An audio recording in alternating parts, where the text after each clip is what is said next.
Hey guys, tonight we're doing something cold, like toe-numbing, breath-freezing, soul-questioning cold. You've just woken up in the middle of a colonial American winter and spoiler alert, you probably won't survive this. Not unless you embrace the itchy wool, candlelight gloom, and a level of hard living that makes your worst camping trip look like a luxury spa retreat. So before you get comfortable, take a moment to like the video and subscribe, but only if you genuinely enjoy what I do here. And tell me in the comments, what city are you in, and what time is it right now? Now, dim the lights, maybe turn on a fan for that soft background hum, and let's ease into tonight's journey together. The first thing you notice, cold. Not brisk, not chilly, bone deep inside your eyelids cold. You're wrapped in what might be a wool blanket, or possibly a slice of horsehair carpet. It's rough, heavy, and not helping. The second thing you notice, you're not alone. There are at least three other bodies sharing the tiny bed with you, including a toddler who's decided your arm is a pillow, and an elderly woman snoring directly into your spine. The room smells like smoked meat, sweat, and, okay, just a hint of manure. You squint through the gloom and spot a frost-covered window. The glass is all hand-blown warbles and shimmering ice. Someone didn't close the shutters last night, and now Jack Frost has basically moved in and is painting modern art across the panes. You try to sit up and the blanket clings to your legs like it knows what's out there. The unheated wooden air of a 1770s log cabin in the middle of winter. Welcome to your new life. You've time-travelled yourself into either Massachusetts or maybe upstate New York. You're not sure, and frankly, the map's frozen to the wall. The cabin is one room, give or take a small corner kitchen that looks like it was designed by someone who hates both light and efficiency.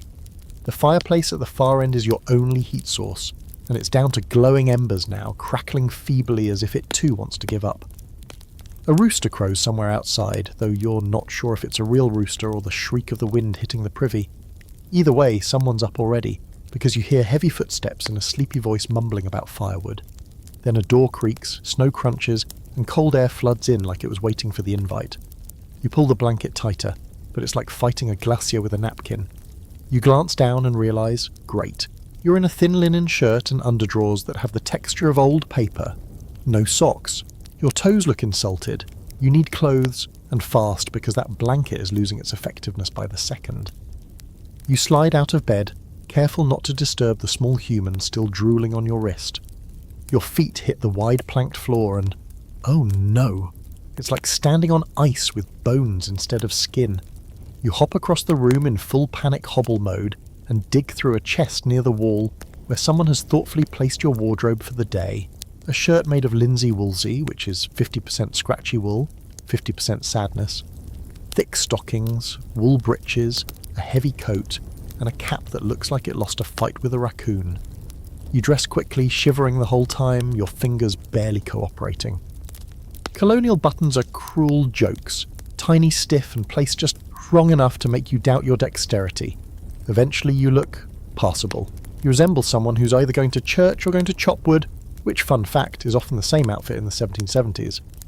Your breath clouds the air as you step cautiously toward the fireplace. You poke the embers with an iron rod, and they respond with a weak glow, like a tired cat. Nearby, a few sticks of kindling and a hefty log beg to be used, and you're not too proud to copy what you've seen in period dramas. You manage to build the beginnings of a fire, and suddenly the room gets a little less cruel. As the light grows, you see more detail. Hanging herbs by the rafters, a stack of pewter plates on a wobbly shelf, a child's wooden toy carved like a deer, forgotten by the hearth.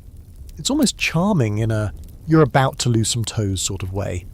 There's a knock, more like a shove at the door, and a teenage boy stomps in, boots coated with snow, arms full of firewood. He glares at you like you're supposed to know what to do next.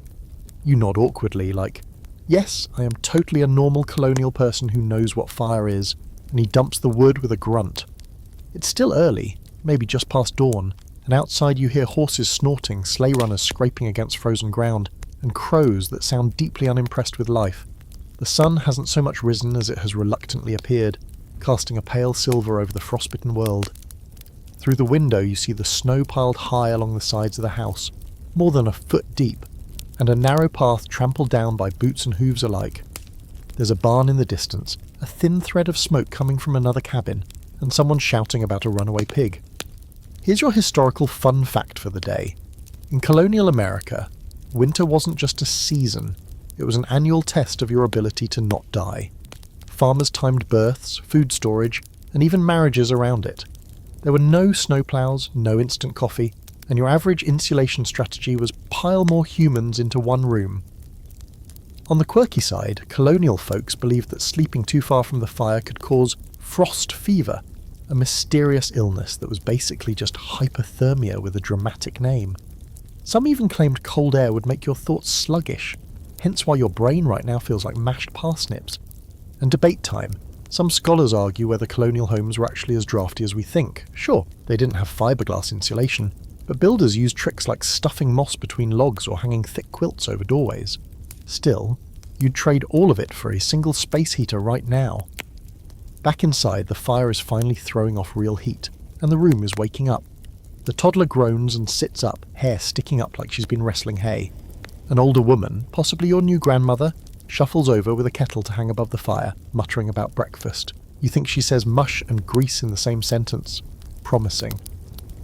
So here you are, layered in wool, barely awake, and already considering a nap you'll never get. Outside, winter waits to make every step painful and every chore miserable. But you're alive and you haven't frozen solid yet. That's a win. There's no ceremony to getting dressed in 1770s America, just a stubborn battle with fabric and thread. After the fire crackles to life and your toes finally accept they might stay attached for another day, you face the next challenge. Getting fully dressed in actual colonial clothes. Now, if you thought you were already dressed after pulling on those breeches and your scratchy linen shirt, oh no, that was just the pre-game. You're about to discover a world of layers, knots, pins, and more wool than any one person should reasonably endure. First come the stockings, not the soft kind that would make you feel like dancing through a meadow, but the thick, unforgiving wool tubes that seem to exist solely to challenge your shins. You fumble with a pair that's been roughly darned in 2 spots and feels like it's been stored in a chimney. Tugging them up to your knees is an act of courage. Then come the garters, strips of fabric or ribbon that you tie around your leg to keep the stockings from sliding into your shoes like panicked snakes. These aren't Velcro straps, these are literal ribbons. You now understand why colonial folks started getting up at dawn. It's because it takes them 2 hours just to get dressed. Next is your shirt. You're already wearing one, but it's missing a cravat. The neckpiece that says, "I may die in a frost, but I'll die formally." You find a length of linen and start winding it around your throat, not too tight, because you do still want to breathe. Then you throw on your waistcoat, essentially a fitted vest with buttons from navel to sternum, and honestly it adds a bit of flair. It's brown, slightly singed at the hem, and smells faintly of onions. Chic. The breeches stay, held up by buttons and a thin belt. But now, the coat. It's wool. It's heavy. It's vaguely shaped like a horse blanket that got tailored by someone very drunk. You pull it on, and you immediately feel 20% warmer and 80% more exhausted. The sleeves are tight. The armpits pinch. You move like you've lost a bet with gravity. Footwear is the final insult. You find a pair of leather shoes by the hearth, warped from too much snow and probably owned by someone with flatter feet than yours. You shove your feet in anyway, no left or right shoe, just foot-shaped prisons with buckles. There's a weird comfort in the fact that they're equally uncomfortable for both feet. You stomp around a bit, breaking them in again, or at least trying to pretend they'll ever feel normal. The floor creaks under you like it's mocking your entire outfit. The cap is last. It's wool too, because of course it is. Yours is brown and misshapen, and someone's sewn on a patch with tiny initials. You put it on. It itches. Immediately. You've learnt that in colonial America, everything itches. Comfort is not a priority. You scratch your neck, then scratch your ear, then your scalp. Welcome to the revolution, soldier. As you look around, you realise the rest of the household is deep into the same morning ritual. The boy who brought the firewood is yanking on a jacket that looks older than he is. The grandmother figure is already in a long petticoat apron and a frilled cap that gives her the look of someone who runs a cursed bakery. She's frying something in a pan near the hearth. It smells like bacon's weirder cousin. Here's a historical fact that'll make your current outfit feel even worse. Most people in colonial towns owned maybe 2 or 3 full sets of clothing, one for daily work, one for Sunday best, and one don't look too close set that floated in between. Clothes were handmade, usually by someone in your family or a local tailor, and washing them was a process so grueling that people just didn't. Not often, anyway. In winter, almost never. You start to suspect that smell from earlier wasn't just the firewood. Now here's something delightfully quirky. In some parts of colonial America, people wore what were known as stomachers, rigid triangular panels pinned to the front of a bodice for decorative flair. This was more common for women's fashion, but men had their own version. Tightly fitted waistcoats that cinched everything like a Georgian corset. Want to look like a respectable gentleman? Hope you enjoy barely inhaling. The scholarly debate here. Historians still argue over just how uncomfortable colonial dress really was. Some suggest people got used to the layers and even found them practical for winter. Others argue that the scratchy materials, poor tailoring and general stiffness were just facts of life you grumbled about, the way you now complain when your hoodie string disappears into the lining. But the jury's still out on whether anyone liked it. Back to you. Fully dressed now, you're overheating slightly, but only from the inside. Your hands and face are still frozen, but your core is sweating under 2 layers of wool. Right. You step toward the hearth and catch your reflection in a warped piece of polished tin. You look like someone who's about to negotiate a land treaty, chop wood, and possibly invent peanut brittle all in the same afternoon. Suddenly you hear a knock, no, a thump, on the door. The boy opens it, and a gust of frigid air blows in along with a neighbour. A woman in her 30s wearing 5 visible skirts, a shawl and a scowl. She's holding a bundle of fabric and muttering something about hemming gone wrong. She tosses it on the table, then eyes you suspiciously. You realise too late that you have tied your cravat slightly off-centre, and in colonial terms that's practically scandalous. You mumble an apology, but she's already moved on, scooping a bit of the fried whatever from the pan and muttering thanks before heading back into the snow. It's clear that people drop in here a lot, either to borrow something, trade something, or complain about something. Possibly all 3 at once. You've now been awake for less than an hour and you're wearing what feels like 40 pounds of clothing. You itch it in 6 different places. You're sweating and freezing. You've already made an enemy, or at least confused an entire family, but you're starting to feel the rhythm of this place. A little, sort of, maybe. And look, there's the toddler again, tugging your coat hem with sticky hands and holding out, "Is that a pickle?" Breakfast is going to be interesting. Breakfast hits the room with a smell you generously call earthy. It's part smoke, part pig fat, and part something faintly resembling boiled tree bark. You've just managed to sit down on a wooden stool that threatens to splinter under your very modern posterior when a tin plate is dropped in front of you. On it, a steaming puddle of cornmeal mush, and beside it, what looks like a slice of overcooked salt pork doing its best to pretend it isn't a mistake.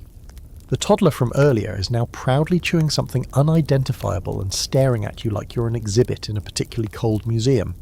Welcome to breakfast in colonial America. You pick up a pewter spoon which is cold, heavy and slightly bent. The mush is warm at least, though so it doesn't taste like much of anything, just heat and effort. There's a hint of milk, but it's probably goat milk that's been coaxed back from the edge of curdling. You take another bite and try not to cry. Meanwhile, across the table, your new colonial family is shoveling in mouthfuls with the grim determination of people who've known hunger personally. Someone slides a cup toward you. You expect water, but nope. It's hard cider, lightly alcoholic, room temperature, and definitely fermented in something wooden and judgmental. In colonial towns, people of all ages drank cider because clean water wasn't a guarantee. Even kids. You take a sip and instantly feel like you've bitten into an angry apple. It's sour, cloudy, and somehow gritty.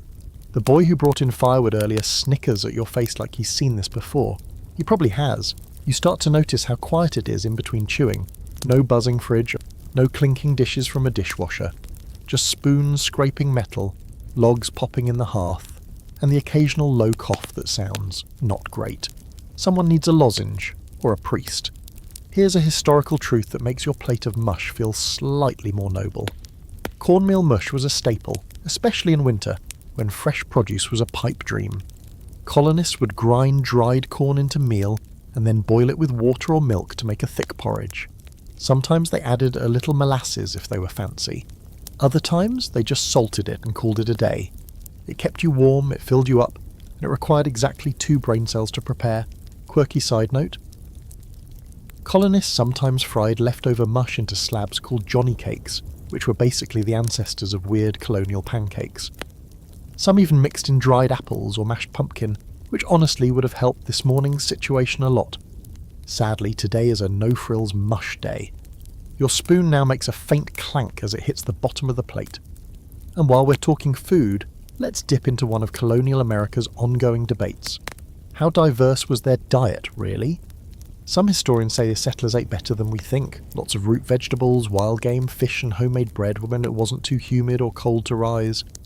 Others argue that winter narrowed it all down to whatever you could preserve, salt, dry or bury. So yes, salted pork again, and possibly again tomorrow. You notice a large ceramic crock by the hearth with something floating in brine. Is it cabbage? Apples? Regret? No one answers when you ask. You decide not to ask again. Someone now hands you a small slice of dried apple pie. No sugar, no cinnamon, just apples dried until leathery, and then baked into what can only be described as a struggle. You chew politely while your teeth consider their options. Sweetness was a luxury. Sugar came from the Caribbean and cost way too much, so fruit was dried, and pies were seasoned with molasses, or nothing at all. Dessert back then was less treat and more chewable memory of autumn. The toddler climbs into your lap and wipes her mush-covered fingers on your coat, which you now realise is your only coat. Forever. She then hands you a half-gnawed strip of dried venison like it's a peace offering. It smells like smoked campfire sadness. You accept it with the solemnity it deserves. Meanwhile, one of the older women stirs a pot with a carved wooden spoon, humming an old hymn under her breath. It's oddly comforting. The rhythm of this life, brutal as it is, has a certain flow. Everyone has a job, everyone knows what's next. No one's checking a phone or watching a morning show or reheating coffee for the third time. You're here, and breakfast is your full focus, even if it tastes like punishment. Your eyes wander to a nearby shelf stacked with crockery and food staples. A bowl of dried beans, a jug of molasses, something wrapped in waxed cloth that might be butter or cheese depending on the day. A mouse scurries across the beams overhead. No one reacts. This is just part of life. The mouse lives here, so do you. Then there's the hearth itself. It's the kitchen, the heater, the light source, and the social hub. Iron hooks swing pots over the flame. There's a flat iron warming near the side for future chores, and a kettle steaming quietly. You try to lean closer and end up bumping your head on a hanging bunch of dried sage. It drops a few flakes into your mush. Great. Now it's herbed. Out of nowhere, the door bursts open again, and a blast of cold air rushes through the room. A man enters carrying 2 dead rabbits by the feet. He's covered in snow and soot and something else you'd rather not identify. Everyone murmurs greetings, and he drops the rabbits onto the table with a casual thud. Breakfast has a second course, sort of. Butchering small game isn't exactly a spectator sport, so you pretend to be deeply invested in your apple leather. Once the morning's mush is cleared away and someone has wiped the toddler's face with what was probably once a napkin, and is now just a square of fabric with ambitions, the family starts to disperse. One by one, people head for the door, bundled in cloaks and boots, off to do things like survive and make candles, and not freeze to death. You linger for a moment, looking at your empty plate, your cider, and the salt pork rind that is now clinging to the rim like it doesn't want to leave either. You stand up, stretching awkwardly in your layers. The stool wobbles as you leave it behind, and your joints crack like you're twice your age. The boy, your firewood buddy, throws you a coat that smells like damp wool and ambition. "Time for chores," he says with zero enthusiasm. You look outside, it's snowing again. You wipe your hands on your breeches, adjust your hat, and follow him out the door into the deep freeze. The cold doesn't just hit you, it consumes you. The moment you step outside, every square inch of exposed skin shrinks back in betrayal. Your breath fogs instantly, rising like ghostly cotton wisps before the wind whips them away. Snow crunches beneath your mismatched leather shoes, with a gritty, icy sound that tells you the morning chores aren't going to be anything like your cozy, 21st century responsibilities. There's no send an email or feed the dog here.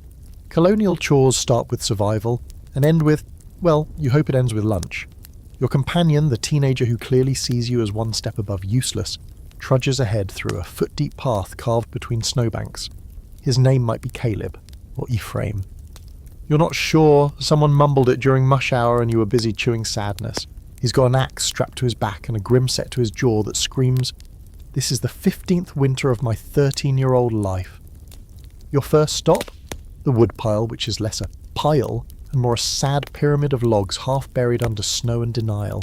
You're handed a splitting maul, heavier than it looks, and shaped like it was forged specifically to insult your modern-day arm strength. The logs are frozen solid, which makes the work twice as hard and infinitely more demoralizing. You swing, you miss, you hit. The log sneers at you.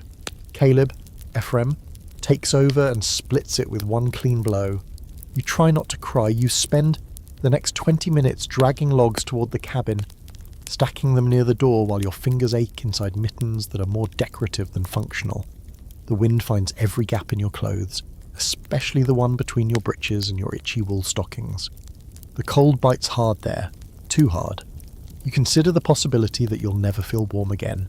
With the firewood replenished, it's on to hauling water, which, surprise, isn't as easy as turning a faucet. There's a well nearby, its wooden cover cracked and frosted. Caleb cranks the old iron pulley, lowering a bucket with the steady rhythm of someone who's done this more than he's breathed air. You take your turn winding it back up with the arms that now feel like noodles. The bucket emerges half frozen, sloshing icy water all over your shoes. Instant regret. You carry it back toward the house, your fingers cramping with every step. Halfway there, some spills onto your stocking. You make a sound that's somewhere between a gasp and a small defeated sob. Next on the greatest hits list of colonial suffering, checking the animals. The family owns chickens, 2 goats, and a single cow named Mercy, who looks at you like she knows all your secrets. You approach the small barn, breath wheezing out of you like steam from a cracked pipe. Inside, the smell hits first, straw, manure, and warm animal funk. The chickens flap lazily in their roost, unimpressed with your human form. Your job is to gather eggs, which sounds simple until you learn that colonial chickens are little feathery gremlins with sharp beaks and bad attitudes.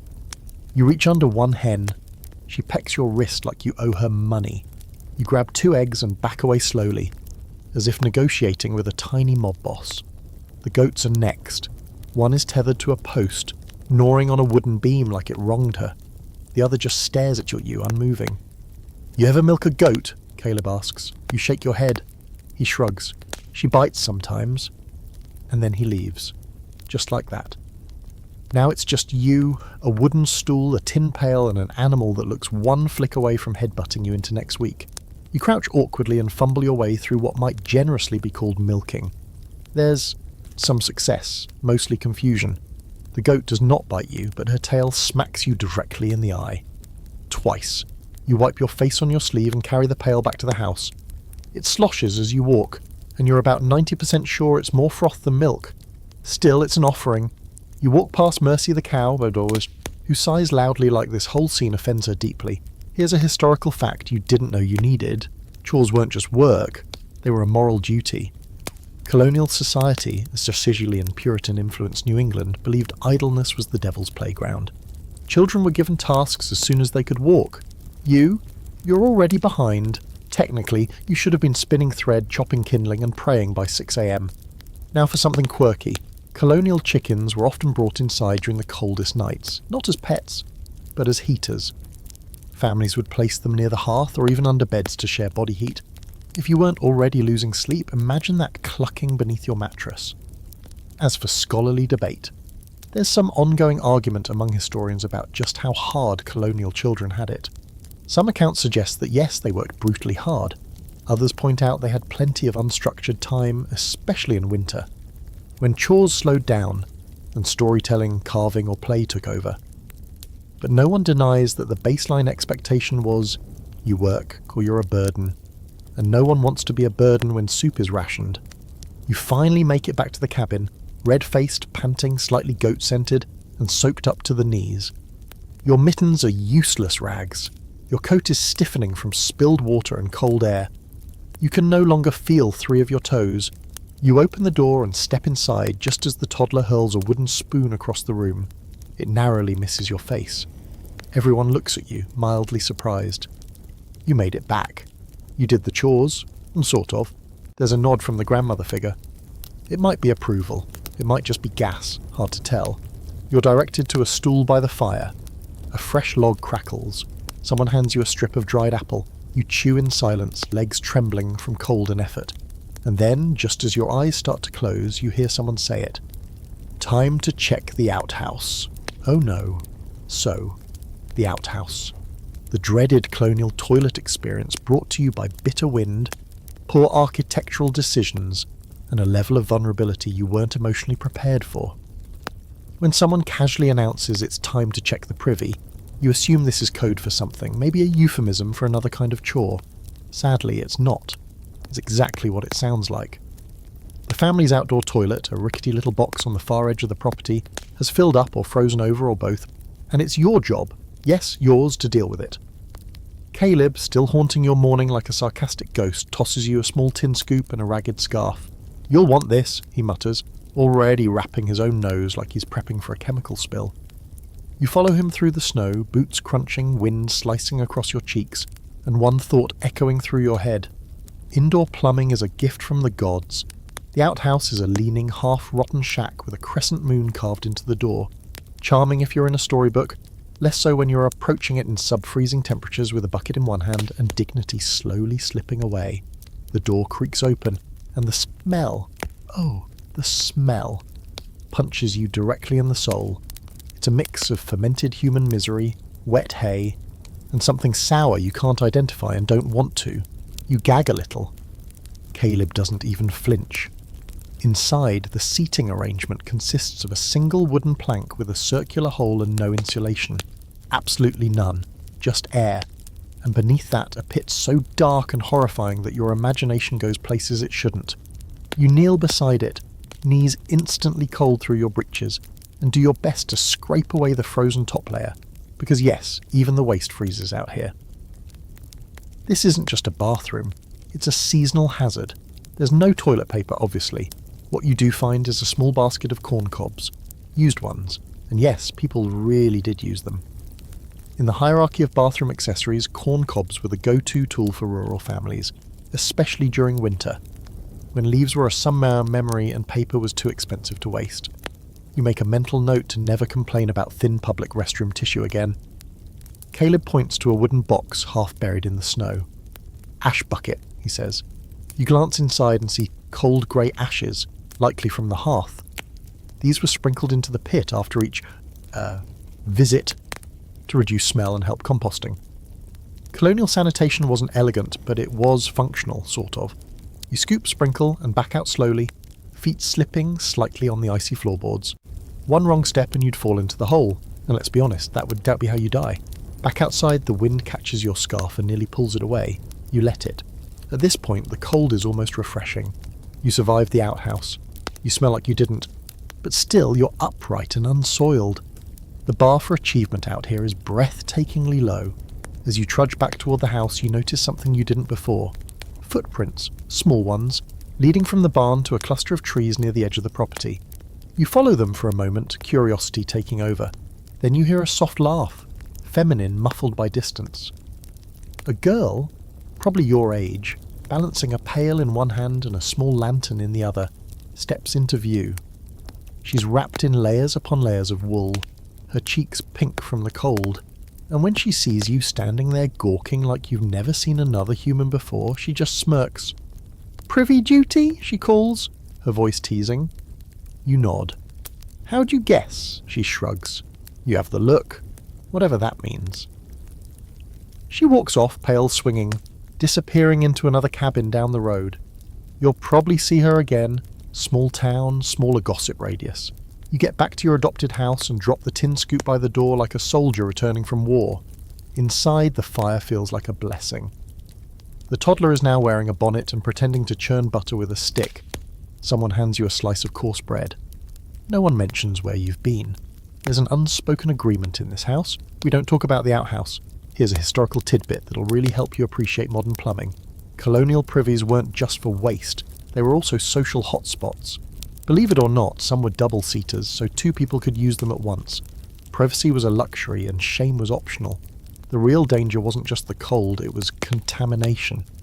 Wells were often too close to privies, leading to waterborne diseases that wiped out entire families. So yes, that outhouse you just survived? Potentially a biological weapon. And for the quirky fact of the day, some wealthier families had indoor chamber pots that servants would empty daily. Some were even made of fine china, decorated with blue flowers and dainty patterns. Imagine relieving yourself into a porcelain pot with hand-painted birds on it. Delightful. As for scholarly debate, researchers still argue over how common sanitation-related illness really was in rural towns. Some point to surprisingly low mortality rates among colonists outside of cities, while others argue that disease simply went underdiagnosed or under-recorded.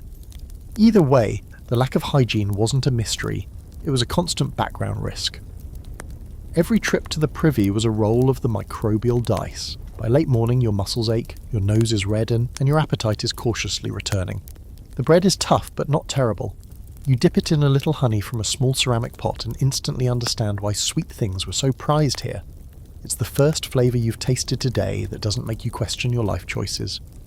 Outside, the wind howls again, brushing snow off the roof in long drifts. The goats bleat. A bell rings in the distance, probably from the church or schoolhouse.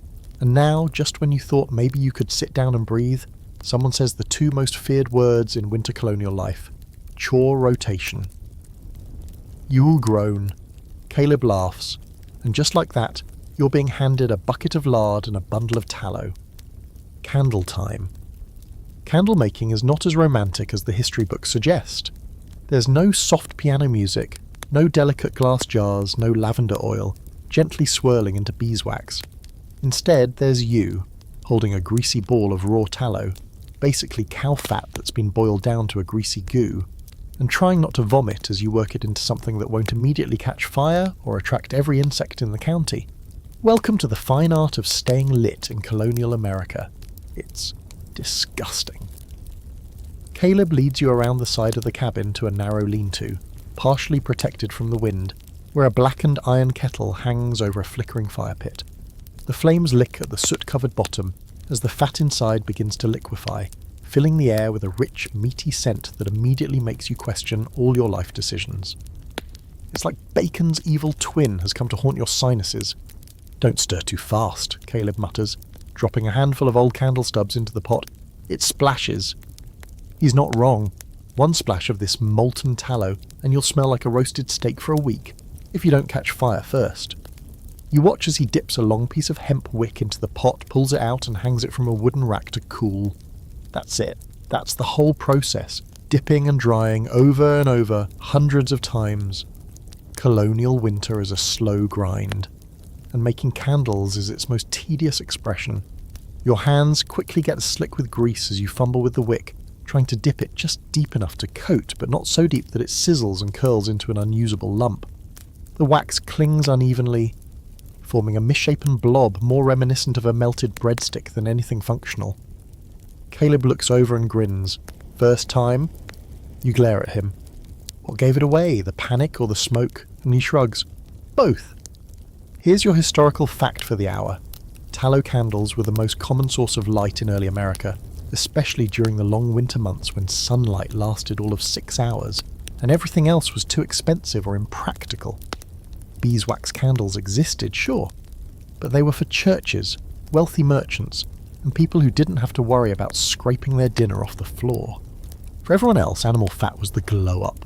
You keep dipping. Each pass adds a little more thickness to your sad excuse for a candle. After 20 minutes, it looks less like a breadstick and more like a weaponized crayon. Caleb examines it like a disappointed art teacher. It'll burn, he says. Just don't expect it to do so well. The air is thick now, greasy and grey. The inside of your nostrils feel coated in something you'd rather not identify. A breeze cuts through the lean-to, rattling the wooden rack and sending one of the half-formed candles tumbling into the snow. Caleb just shrugs. Fox'll eat it. Apparently that's a thing. You move to the drying rack, your hands now cold and slick. Fat doesn't wash off easily, especially not when you're using water that freezes mid-drip. There's a bucket of sand nearby which you rub over your palms. It helps. A little. Mostly it just turns your skin into a sort of tallow sandpaper hybrid. Exfoliating, but in a way that makes you deeply resentful. Just when you think you've found a rhythm dip, hang wipe. Repeat. The grandmother figure appears at the door with a basket of more wick bundles and a firm expression. You're not done, she says, in a tone that doesn't allow for questions. You glance at the growing row of stubby, greasy candles and realise you're probably making enough for the next month, because in winter everything is about planning ahead. Here's something delightfully quirky. Colonial families often reused old candle stubs, like the ones Caleb dropped into the pot, to make new ones. Nothing was wasted. Even the soot that gathered inside the chimney could be scraped and mixed into ink or shoe polish. You're living in an economy of leftovers. If it burns, you use it. If it smokes, you tolerate it. If it stinks, well, everything stinks, so it hardly matters. And as always, there's a scholarly debate hiding in the shadows. Some historians argue that colonial homes were not as dark as we imagine. They had multiple reflective surfaces, tin sconces, polished pewter, even bowls of water placed near windows to catch the light. But others insist that most winter nights were lit by a single flickering candle, and the rest of the home stayed in various degrees of shadow and gloom. Based on how your eyeballs are straining right now, the second camp seems more accurate. Caleb leaves you alone to finish your row. The wax thickens in the cold air, hardening into what could generously be called functional. You tie off a few and stack them into a wooden crate filled with straw. Each one is precious, literal hours of light that you'll use up in 30-minute chunks, rationed carefully. You think about how often you leave lights on back home, and suddenly feel like a criminal. Eventually, the grandmother calls you in again, this time for a midday snack. "Don't wipe your hands on your coat," she barks, watching you like a hawk. You look down, too late. You sit by the hearth, hands still smelling like barbecue and misery, and accept a piece of cheese so hard you're not sure if it's food or a weapon.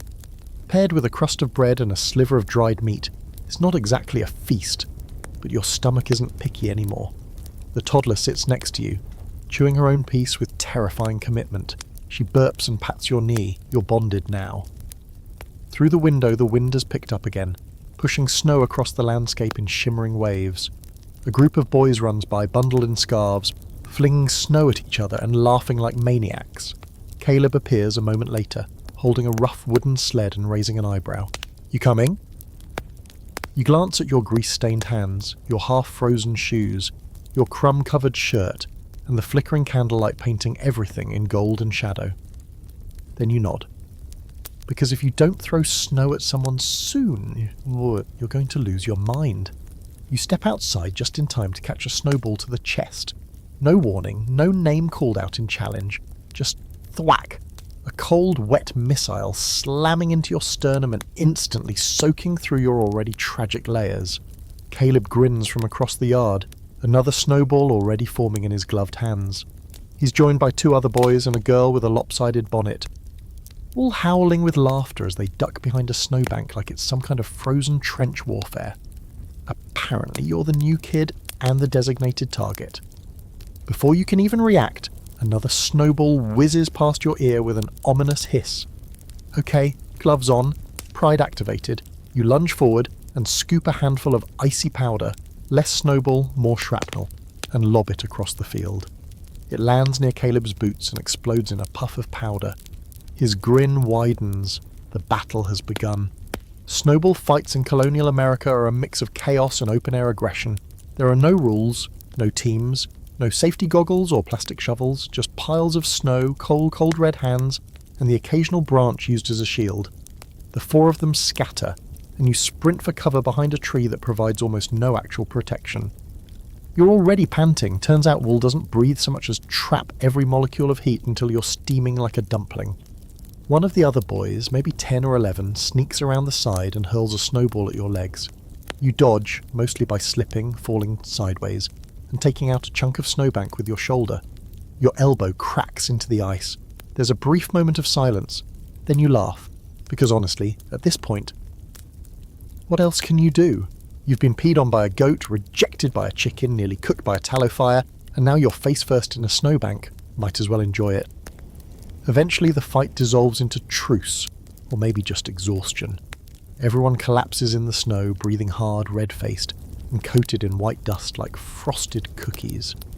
The girl with the crooked bonnet flops down beside you. "Not bad," she says, brushing snow from her sleeves. "For someone who throws like a baby."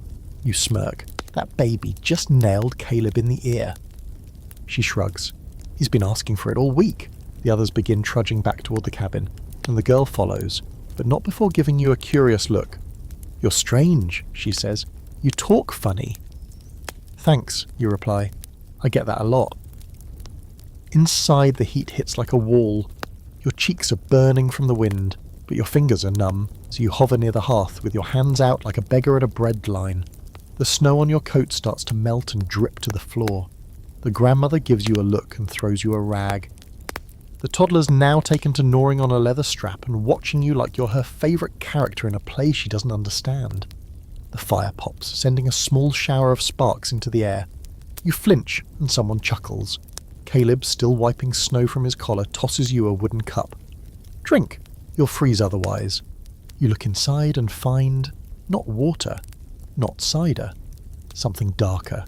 You sniff it. It smells like burnt molasses and mild regret. You take a sip. It burns going down, sharp and slightly metallic, but then warmth spreads through your chest like sunlight. Your fingertips tingle, your ears stop aching, you ask what it is. Hot switchel, someone says. Water, vinegar, ginger and molasses. You blink. Why?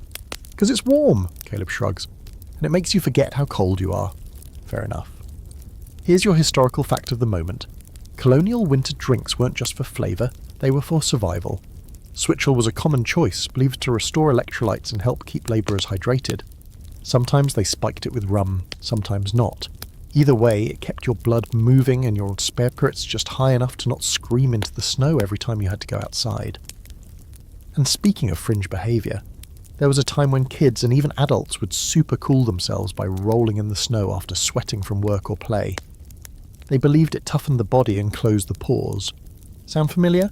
It's basically the 18th century version of a cold plunge minus the Instagram reel. Of course there's a debate here too. Some historians argue that colonial recreation was rare, play was for the Sabbath or holiday seasons, and otherwise discouraged. But plenty of diaries and letters mention sledding, snowball fights, skating on frozen ponds, and all manner of wintry nonsense. Even Puritan kids needed a break. It wasn't all firewood and repentance. By now you're feeling not good exactly, but sturdy. Anchored. The room is dim, candlelight bouncing off pewter dishes and rough beams overhead. Someone's carving a pipe. Someone else is sewing a button onto a worn waistcoat. The toddler is asleep on a bundle of rags. There's no rush, no noise, just the soft buzz of people existing together without screens or schedules. Then comes the next surprise. The older man of the house stands and says it's time to check the traps. Apparently, a rabbit was spotted near the orchard, and winter protein doesn't collect itself. You're handed a lantern and a small burlap sack. Time to take your first real solo journey into the cold. You open your mouth to protest, then close it again. You're still the outsider here. You're not sure how long you'll be stuck in this century, but if it's more than a day, you'll need to earn your keep. So, you nod, grab the lantern, and step out. The sky's darkening now, and the snow has shifted from dry and powdery to wet and sticky. It clings to your boots. The lantern's glow cuts a soft circle of light, revealing trees outlined in white. You follow the path past the barn toward the orchard where a crude snare is tied to a bent sapling. You crouch low, checking the loop, and find nothing. No rabbit, no tracks, just snow, deeper now, and silence pressing in. You turn to head back and hear it. A branch cracking, something moving, not an animal. Footsteps, slow, deliberate, not close, not far, just watching. Your hand tightens around the lantern handle. The flame flickers, you're not alone. You freeze, not from the cold this time, but from the unmistakable sound of something out there with you. The footsteps don't echo like a deer's light scurry or the 4-beat plod of a cow wandering from its pen. These are careful, human, slow, deliberate. You stand, snow crunching loudly under your boots now, as if your body's suddenly betrayed your attempt at stealth. You hold the lantern higher, its flickering orange glow licking at the edges of the trees, casting crooked shadows that slither and stretch in the snow, and the footsteps stop. Silence again. It's probably nothing, you tell yourself, a neighbour checking traps. Maybe even the older girl from earlier. What was her name again? Did she ever give one? Either way, you're not waiting to find out. You adjust your grip on the burlap sack and start walking quickly, back toward the webbin, lantern swinging wildly. You don't run. You almost do, but then you'd slip, or worse, invite whatever's lurking to chase. The wind picks up, throwing snow into your face, making it even harder to see. Behind you, there's still no sound. No crackling twigs, no crunching steps, just your own breathing, ragged and loud in the frosty air. The outline of the cabin finally appears ahead. Warm candlelight glowing faintly through the shuttered windows like it's been waiting just for you. You burst through the door without knocking, chest heaving, snow clinging to your coat, your boots, your eyebrows, your soul, probably. Everyone turns to look at you. The firelight flickers across their expressions, mild curiosity at best. No panic, no alarm. Apparently you look like this a lot now. No rabbit, you mutter, handing over the empty sack. The grandmother just nods and returns to whatever root vegetable she's slowly hacking to death with a dull knife. Caleb squints at you. You hear the watch. You blink. What? The night watch, he says, as if this should be obvious. They patrol past the orchard, make sure no one's sneaking around, especially Tories. Oh, well, great, he adds, almost as an afterthought. You're lucky they didn't catch you out there without a pass. They might have shot first and asked later. You stare at him. He's either joking or very bad at tone. Either way, the weight of the lantern suddenly feels heavier. Let's pull back for a second and talk historical context. Colonial towns were not free-for-all playgrounds after sundown. Especially during the lead-up to the American Revolution, tension simmered like a pot left too long on the fire. People didn't just lock their doors, they watched them. The local night watch was often made up of volunteers, sometimes rotating shifts, sometimes conscripted. Their job was to catch criminals, fire starters, runaway apprentices, or any suspicious person with no business being out past curfew. And if you think that sounds like a casual neighbourhood patrol, think again. They carried muskets, they questioned everyone. And their favourite trick, demanding a password, one that changed nightly. No password, you were escorted back to wherever you came from, if you were lucky. If not, well, colonial jails weren't built with comfort in mind. Or walls that didn't leak. And here's something wonderfully weird. Night watchmen sometimes used rattles, actual wooden clackers, to signal their presence or alert others to danger. Picture a grown man in layers of wool stalking around the snow at midnight, shaking a noisemaker like he's trying to wake the dead. You almost wish you'd seen one now. Of course, there's an ongoing debate among historians. Were these local militias effective guardians or overzealous bullies? Some records show them as essential protectors, preventing crimes and fires in fragile, flammable towns. Others suggest they were little more than local toughs with too much power and not enough oversight. Either way, you're glad they didn't find you. Back in the warmth, your pulse begins to slow. Someone pushes a mug of something warm into your hands. Cider again, the batch with a whisper of cloves and what might be rotting apple. You sip it anyway. Honestly, your standards have plummeted. After a few minutes, the room settles. The candles are burning low now, flickering weakly as the shadows stretch farther into the corners. The toddler has fallen asleep beside the hearth, curled up on a sheepskin like she's been doing this for centuries. Someone's humming a hymn so quietly you can't place the tune. It feels peaceful, almost dreamlike. And then the man of the house stands. "Church in the morning," he says simply. A groan rises from Caleb. The girl rolls her eyes. Even the grandmother makes a face, but no one protests. Church isn't optional here. It's law, and not just go and sit politely for an hour law. It's bundle up and sit on a hard bench in a freezing meeting house for 3 to 5 hours while your soul is audited law. Even in the worst weather you go, everyone goes. You're shown where to lay your bedroll for the night.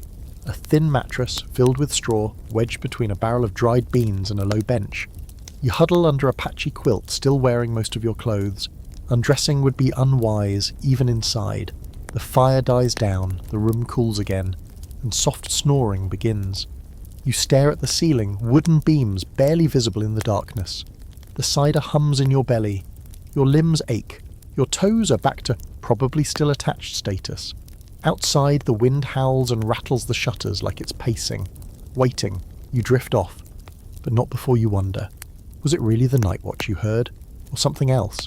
Morning hits you like a frost-covered mallet. There's no alarm clock, no gentle sunrise through gauzy curtains. Just a shrill rooster crow, someone banging a ladle against a pan, and the immediate realization that your joints no longer work.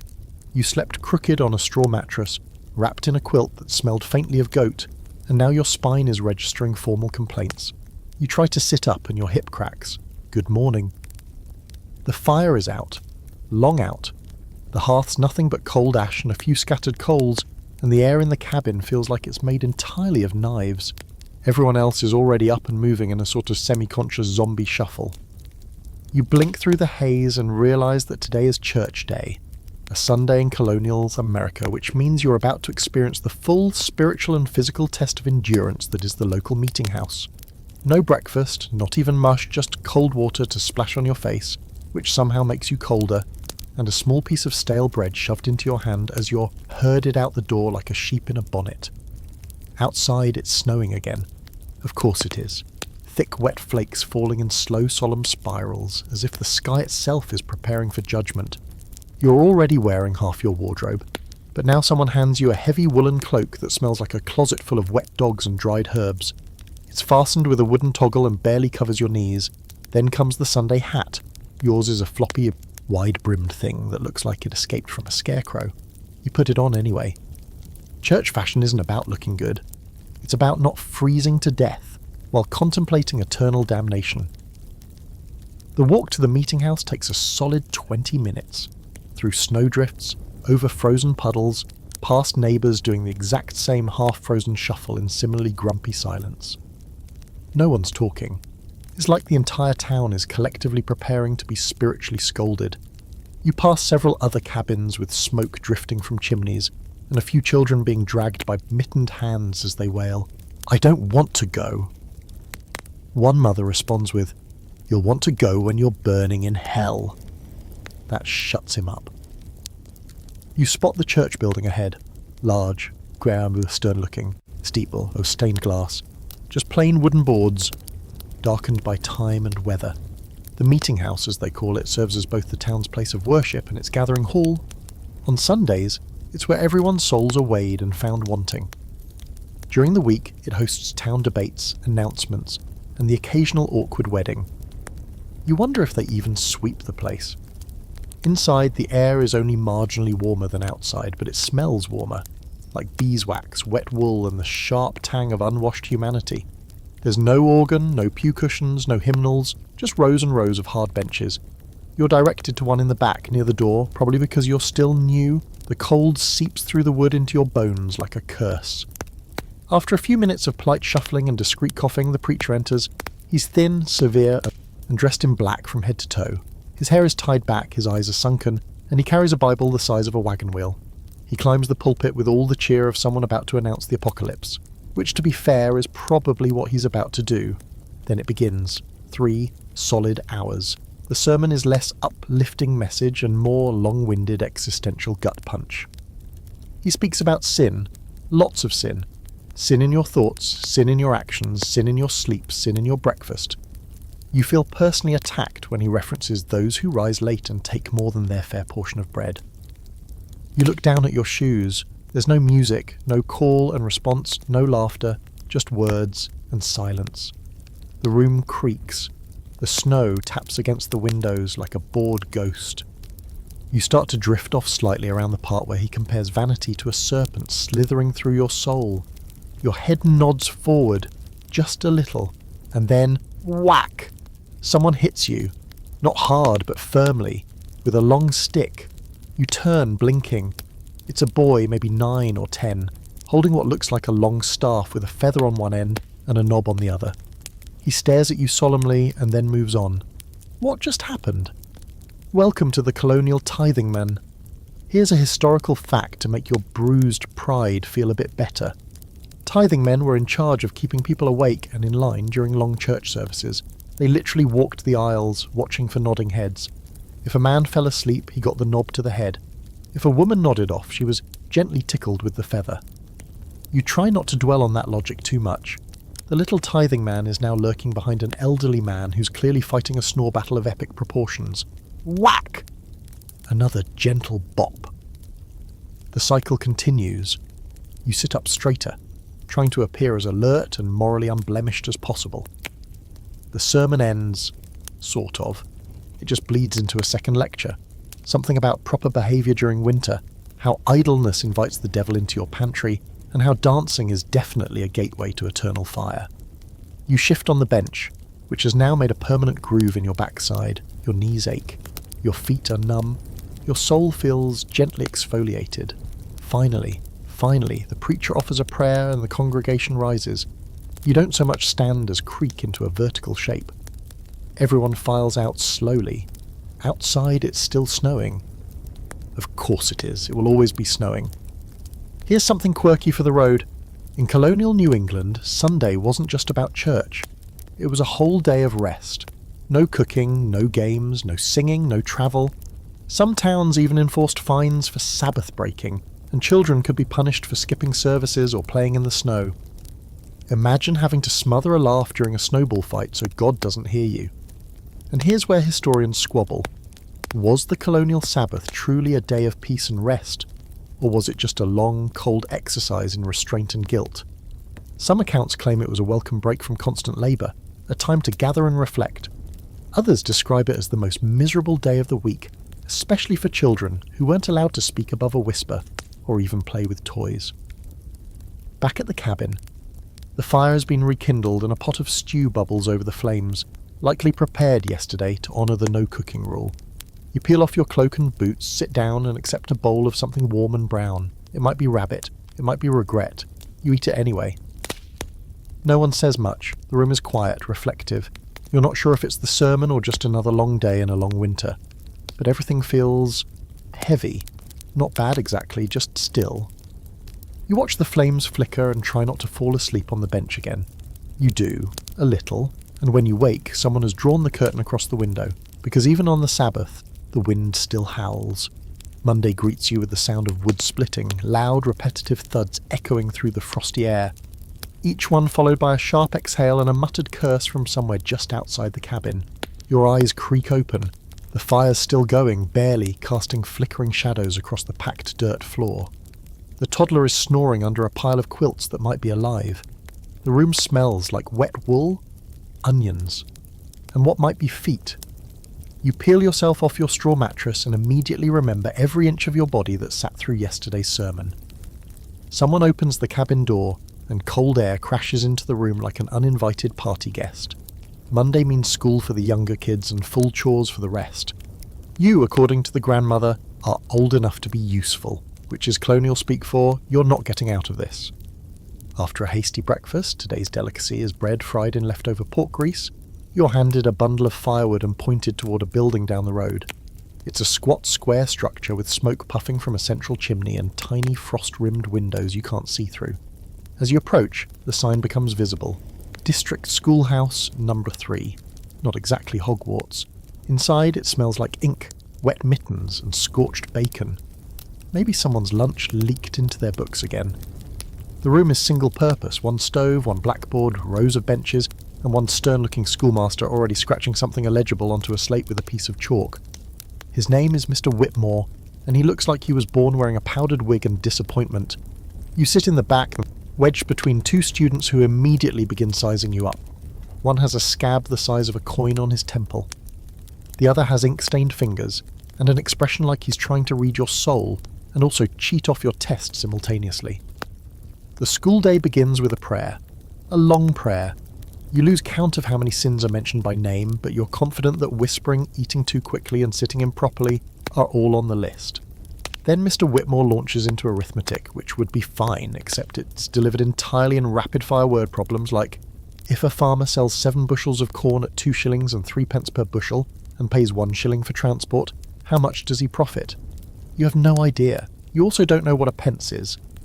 You pretend to take notes with a stubby pencil on a splintery wooden slate, but mostly you just try not to make eye contact. Next is spelling, or as Mr. Whitmore dramatically announces it, orthography. He walks the rows, demanding each child spell out words aloud. Prodigious, reverence, iniquity. One poor girl misspells virtue and has to stand in the corner with a sign that says sloth. It's unclear how that's related, but the message is clear. Colonial school is less about learning and more about emotional endurance. Your turn comes. Mr. Whitmore fixes you with a look like he's trying to determine if you're literate or just full of sin. Spelled, perseverance. You open your mouth. Nothing comes out. Someone behind you whispers, P-E-R. You start to repeat it, but Whitmore barks, "No prompting!" and slams a ruler against his desk. You guess, you're wrong, You get the feather duster treatment, not a real punishment, just a firm whap on the desk next to your hand, but enough to make your heart jump. There's a break at mid-morning where the students go outside for a few moments of air and reflection. In practice, this means shivering in a group while eating cold apples and stale Johnny cakes and gossiping in hushed tones about who might be a witch. You hear snippets. Miss Lovell hasn't aged in 10 years. Jacob's goat has 2 different coloured eyes. I swear I saw a face in the barn window. You try to contribute, but everything you say sounds suspiciously modern, so you mostly nod and chew your apple like you're processing the concept of witch goats for the first time. Back inside, it's time for penmanship. You're given a feather quill and a small inkwell. You dip the tip and try your best to copy the curvy script on the slate board, but your hand cramps almost immediately. The ink smudges, your quill leaks, and by the end of the exercise, your sheet looks like it's been through a small siam. Mr. Whitmore looks at it, sighs audibly, and marks a giant D in the corner with red chalk. You tell yourself that's a passing grade in this century. Here's a historical fun fact to distract from your shame. Colonial schoolhouses were often heated with a single stove, and the student seated nearest to it was responsible for keeping the fire going. If the wood ran out, everyone suffered. You're seated in the back, you are suffering. Also, students had to bring their own wood to contribute. If they forgot, that was docked from their grades. Or worse, they had to sit near the open door. That's right, you were academically punished with frostbite. As for today's quirky tidbit, some colonial teachers were paid in goods, not money. A schoolmaster might receive firewood, vegetables, or even a chicken as part of his salary. In smaller towns, students were rotated through his house to cook meals and clean his laundry in exchange for lessons. You now understand why Mr. Whitmore seems deeply over it. There's a long section of the afternoon devoted to reciting Bible verses from memory. When it's your turn, you fumble through something vaguely psalm-shaped, hoping no one notices the modern phrasing. They notice. A girl next to you hisses, "That's not the right ending," and you have to quickly pretend you're quoting a foreign version. The final hour is moral instruction, in which Mr. Whitmore lectures the class on topics like humility, thrift, and the wickedness of smiling without cause. You sit perfectly still, aware that at any moment another child might be told to recite the 8 blessings of frugality, and somehow they do, in order. The day ends not with a bell, but with another prayer. Everyone files out into the snow with frozen feet and scorched minds. Caleb is waiting for you at the gate, holding 2 books and a bag of feed. "Well?" he asks. "I think I learned how to spell trauma," you reply. He chuckles. "Just wait till exam day." You trudge home through the slush, boots soaked, head spinning with quill stains and Latin phrases you didn't ask for. At the cabin, the grandmother's cooking a pot of bean soup. It smells tolerable. You slump into your spot by the hearth and try to forget the spelling of iniquity. Outside, darkness falls again. Another day has ended. Your body is sore. Your mind is a scrambled slate. But weirdly, you feel a tiny flicker of pride. You survived colonial school. Barely. You wake to the sound of chewing. Loud, confident chewing. It's still dark. The fire's little more than a few pulsing embers, and yet someone, some small gremlin-shaped someone, is already eating near your head. You crack one eye open and see the toddler sitting cross-legged in front of the hearth, gnawing on what looks like a piece of hard corn cake with the unflinching focus of a creature who has never once considered choking. Her bonnet is askew. Her face is a mess of crumbs. She looks victorious. This is your alarm clock now. You sit up slowly. Every bone clicks. You've reached the stage of colonial immersion, where even resting makes you sore. You shuffle toward the hearth like a crypt keeper in wool and begin poking at the embers. Someone's placed a few sticks nearby for you, and without even thinking, you start stacking them into a neat little pile. The fire roars back to life. You're getting better at this. It's a terrifying realization. Breakfast today is more of the same, cornmeal mush. At this point, you can identify its level of overboil just by the way it slouches in the bowl. This morning's batch is firm, bordering on cake. There's a dollop of something that might be goose fat on top for flavour, and if you close your eyes and imagine hard enough, it almost tastes like buttered grits. Almost. You eat in silence while the rest of the family drifts through the room. Caleb, the grandmother, the older girl who still hasn't told you her name. and the man of the house who coughs twice and mutters something about a break in the fence. You finish your breakfast and begin the day's rotation of chores, already bracing for something involving buckets, but instead today you're told to help prepare the noon meal. This sounds promising until you realise it's just yesterday's breakfast, warmed up and creatively rearranged. There's a stack of leftover mush slices, which someone's decided to fry into what might generously be called corn patties. You're tasked with turning them over a skillet balanced awkwardly on a trivet above the fire. The first one burns instantly. The second falls apart into something that looks like fried sadness. The third holds together, barely, and the grandmother grunts in what could be praise. Or gas. You'll take it. Here's a historical fact to stir into your mush patties. In colonial America, breakfast, dinner and supper were often the same meal recycled 3 different ways. Cornmeal, beans, salt pork and dried apples made the rounds all day long. Dinner was the largest meal, eaten around midday, and often consisted of leftovers from breakfast dressed up with a bit of lard or molasses if you were lucky. By supper, you were scraping the pot. And now for your quirky fact, colonial folks didn't use forks the way we think of them. In fact, many still preferred knives and spoons, and some even considered forks vaguely European and suspicious. You watch as the man of the house eats his corn cake with a spoon and a long-handled knife, casually scooping and slicing like some sort of edible surgery. You follow suit, awkwardly. There's a debate among historians about how repetitive colonial meals really were. Some argue that rural families had more diversity than we assume, gathering seasonal greens, nuts, and game when available. Others insist that the vast majority of families, especially during winter, survived on a tightly rationed menu of preserved goods, salted meat, root vegetables, dried corn, and hope.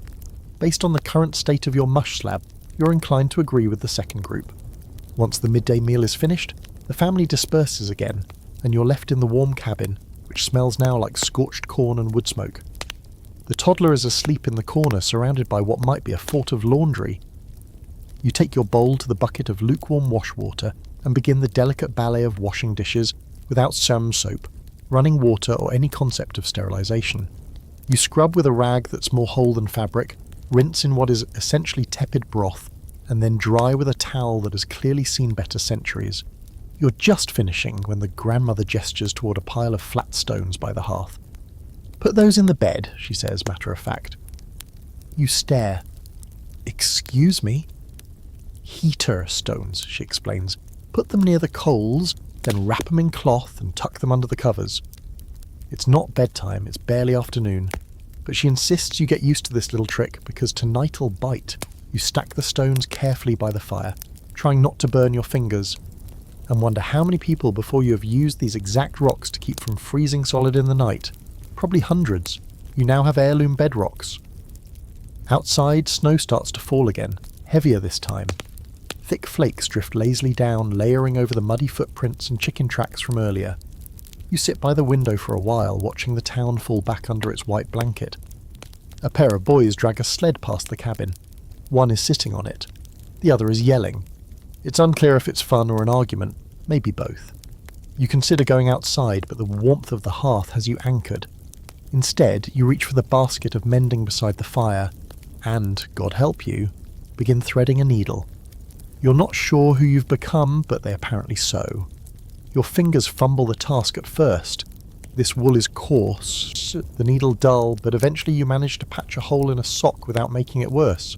The grandmother watches silently and nods once, like a mafia boss granting approval. It's quiet. The wind's muted. The snow continues to fall. You feel still. And then someone bursts through the door. Caleb, breathless, covered in snow. "There's a fire," he pants. You drop the sock, everyone jumps up. The grandmother grabs her shawl, the older girl grabs the toddler, and without thinking you grab the bucket. Not because someone told you to, but because suddenly that's what people do. You run out into the cold, snow-flying, boots sinking into slush, heart pounding. Down the path, a thin column of smoke twists up from behind the tavern. When you reach it, a crowd's already formed. Someone's barn caught fire, probably a lantern too close to old hay, and everyone's scrambling. Buckets of snow, chains of water, men shouting. The flames aren't massive, but in a town made of wood and hope, any fire is a crisis. You form part of the bucket line, passing water along, dumping it onto the blaze. Your arms ache, Your boots fill with snow, your coat steams, but you don't stop, you don't think, you just act. Eventually the flames die down, the smoke fades. No one's hurt. The barn's mostly intact. People murmur thanks and drift away. Someone hands you a warm roll, you eat it without asking what's in it. It tastes like relief. Back at the cabin, you peel off your soaked coat and collapse by the fire. You're exhausted, soot-smudged, freezing, but also proud. You helped put out a fire. You earned your weird mush dinner. And as you curl up near your bedrock heaters later that night, you realise something even stranger. You kind of belong here now. You don't wake so much as thaw. Sometime around dawn, your eyelids flutter open to the soft hiss of wind outside and the quiet pop of a log splitting in the fire. You're still wrapped in 2 blankets, one of which smells suspiciously like goat. The heater stones under your bedroll have cooled, but your feet are at least above frostbite level. That's your standard now, not frozen, it calls success. Your arms are sore from passing buckets during yesterday's fire line, your back stiff from spending too many hours hunched over a mending basket like an elderly ghost. You sit up slowly, creaking more than you'd like, and glance around.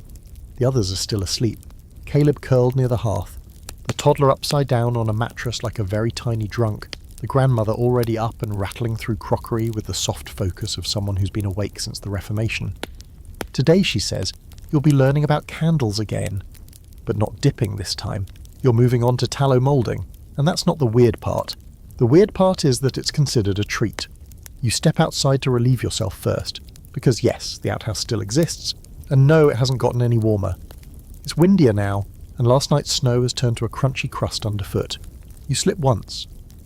The tree laughs, probably. Afterward, you take a few minutes just to breathe the air.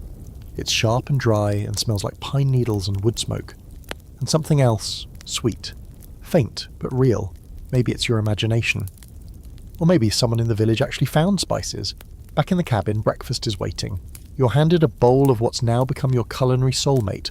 Corn mush fried and topped with a few shavings of dried apple.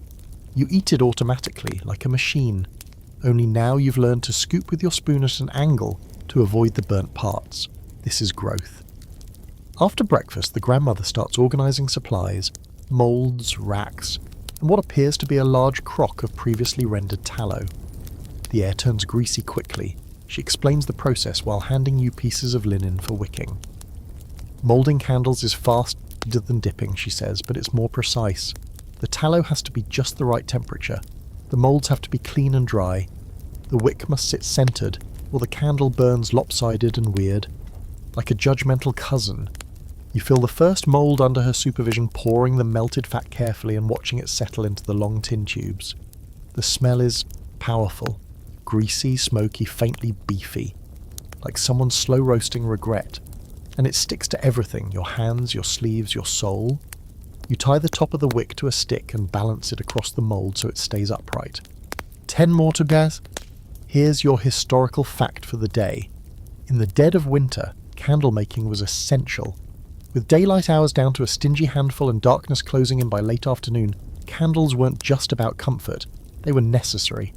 No candle, no evening work, no reading, no stitching, no avoiding stepping on a goat in the middle of the room. Most families made dozens of candles at once and rationed them carefully. Some were reused, remelted, even traded between neighbours like greasy little bars of light. If you dropped one on the floor, it wasn't oops, it was a full economic loss. The quirky twist? Some families flavoured their tallow candles. No, not to eat, don't be weird, but to cover up the stink. Bayberry wax, for instance, was mixed in when available. It smelled cleaner, burned brighter, and was more expensive to produce, requiring literally pounds of berries for a single candle. So Bayberry candles were often saved for holidays or guests. Your current batch? Pure beef fat funk, no garnish, no class. There's some academic debate around how much light these tallow candles actually produced. Some historians argue that the average candle gave off the equivalent of 13 lumens, roughly the brightness of a modern birthday candle. Others say it varied wildly based on fat quality, wick size and mould shape. Either way, it wasn't much.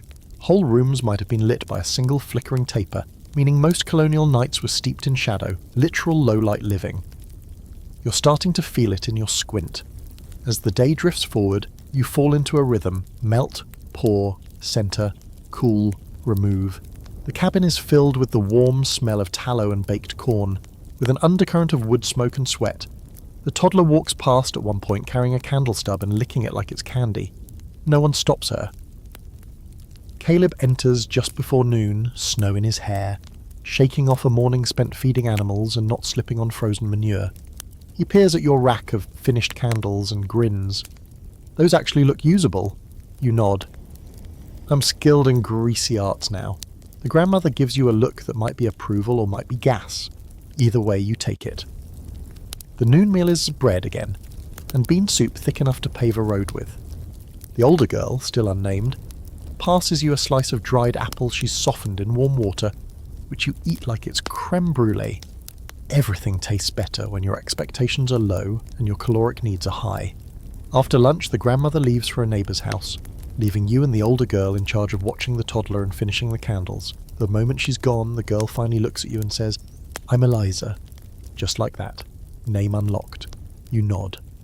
"I was beginning to think you were part of the witness protection program," she smirks. "You talk strange." "Yeah, I've heard." The two of you work in companionable silence for a while, and at one point Eliza starts humming.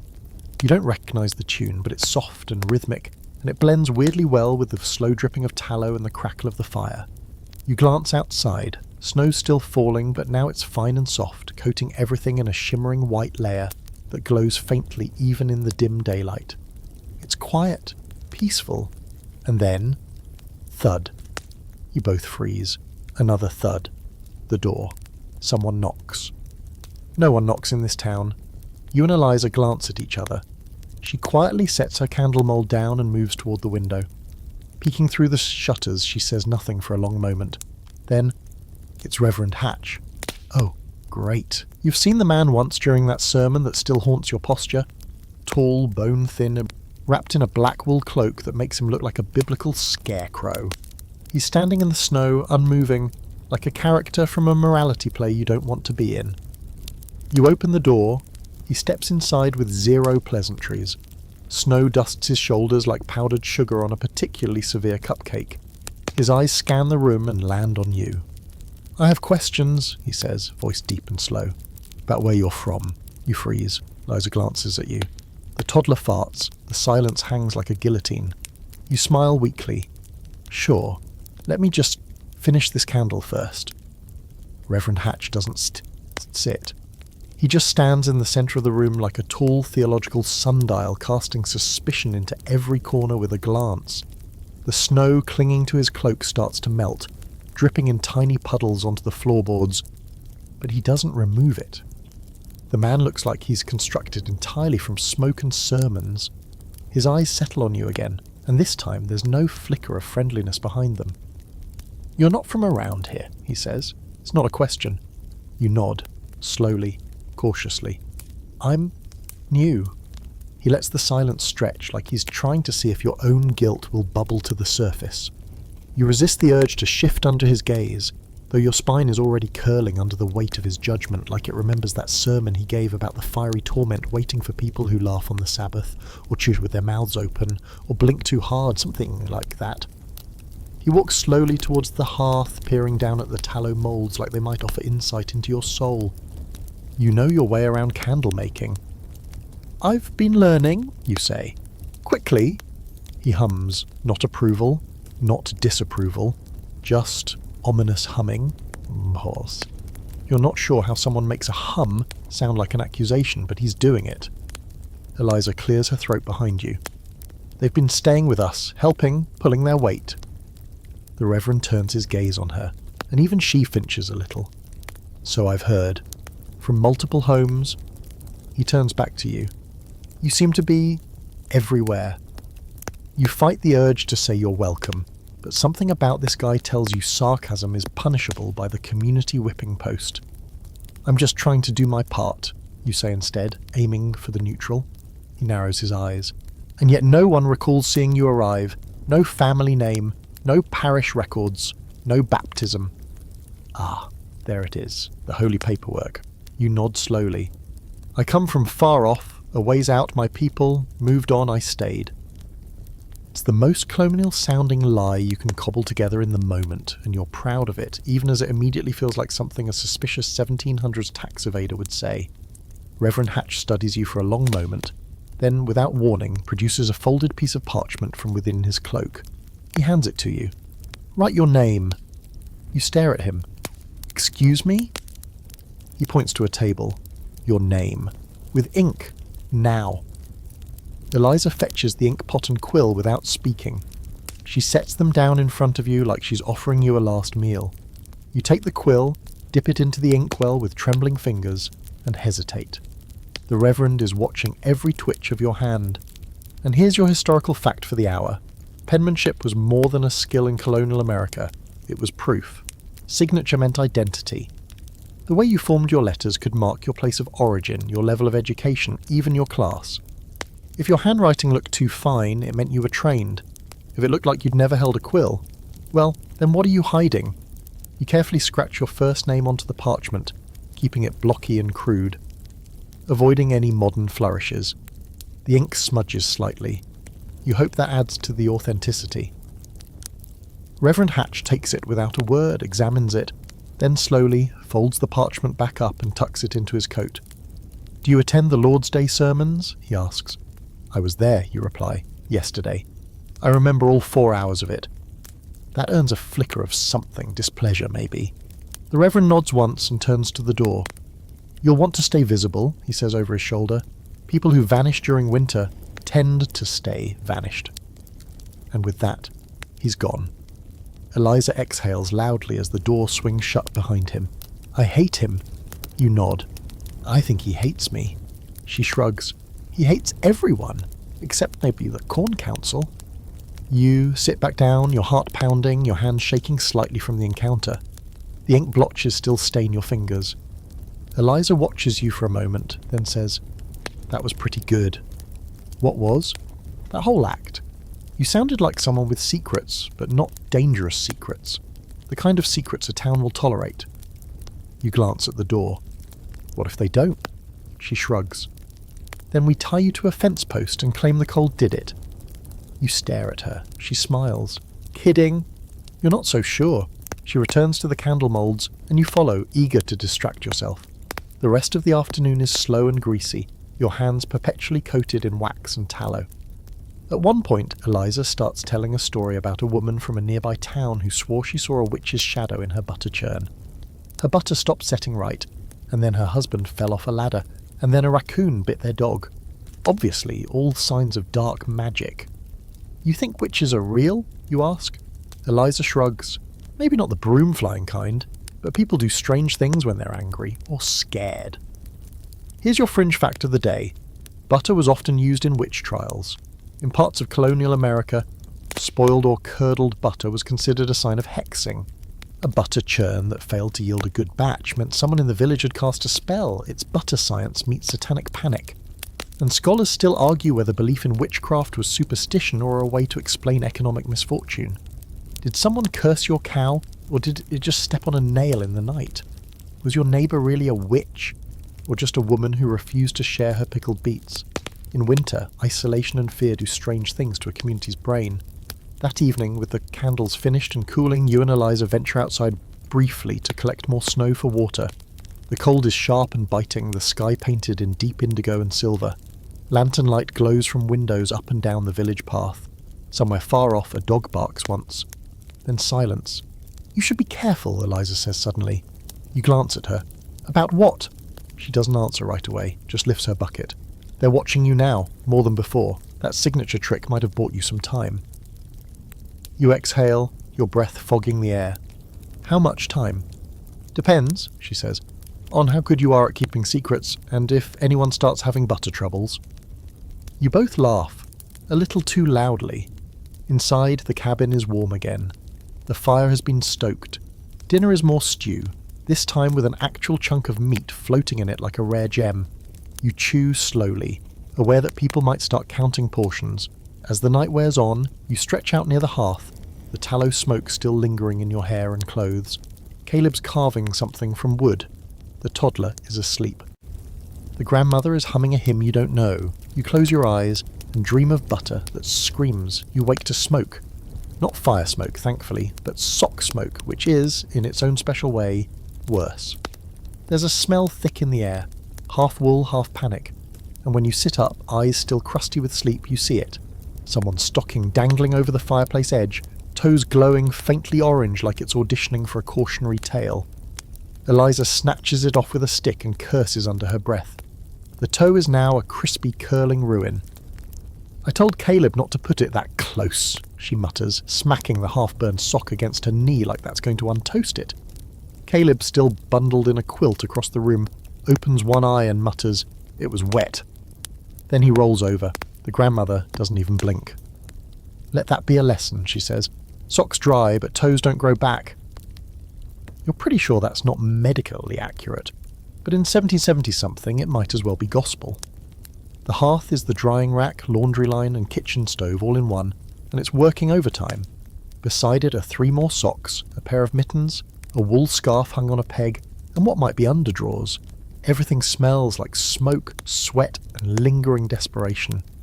You add your own soggy mittens to the mix, hanging them carefully on a wooden rod that balances over the hearth, and say a quiet prayer to the god of fire safety.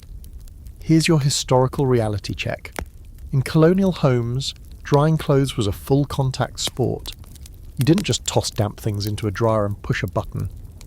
You draped them near the hearth and hoped they didn't catch fire or freeze before morning. If the weather was warmer, or more accurately slightly less cruel, you could hang things outside, but in winter. That was a one-way ticket to wearing frozen trousers. Colonial folks got inventive. Wet socks went under bed covers to dry by body heat. Mittens were tucked into pockets or laid on chair backs. Some families built wooden drying racks that folded up near the ceiling so that warmth could rise and dry clothes above the fire. Others just wore the same thing until it no longer felt wet, which is exactly as disgusting as it sounds. Your current plan involves huddling near the hearth with your knees tucked under your coat and your hands hovering over the embers. Eliza sits beside you, wrapping a shawl around her shoulders and frowning at the half-ruined sock like she's already plotting its replacement. Caleb eventually gets up and grabs an armload of kindling, muttering something about chores. The grandmother points to the side of the hearth where the kettle is already starting to boil. "Get the cornmeal," she says to you. "Oh no, not again," but yes, again. It's time for corn mush, reheated from yesterday's leftovers and thinned out with goat's milk. There's a jar of molasses on the table, probably the same jar from 2 weeks ago, and you're allowed a single spoonful over your portion. You drizzle it on carefully, watching the dark syrup swirl into the beige paste like a sad galaxy.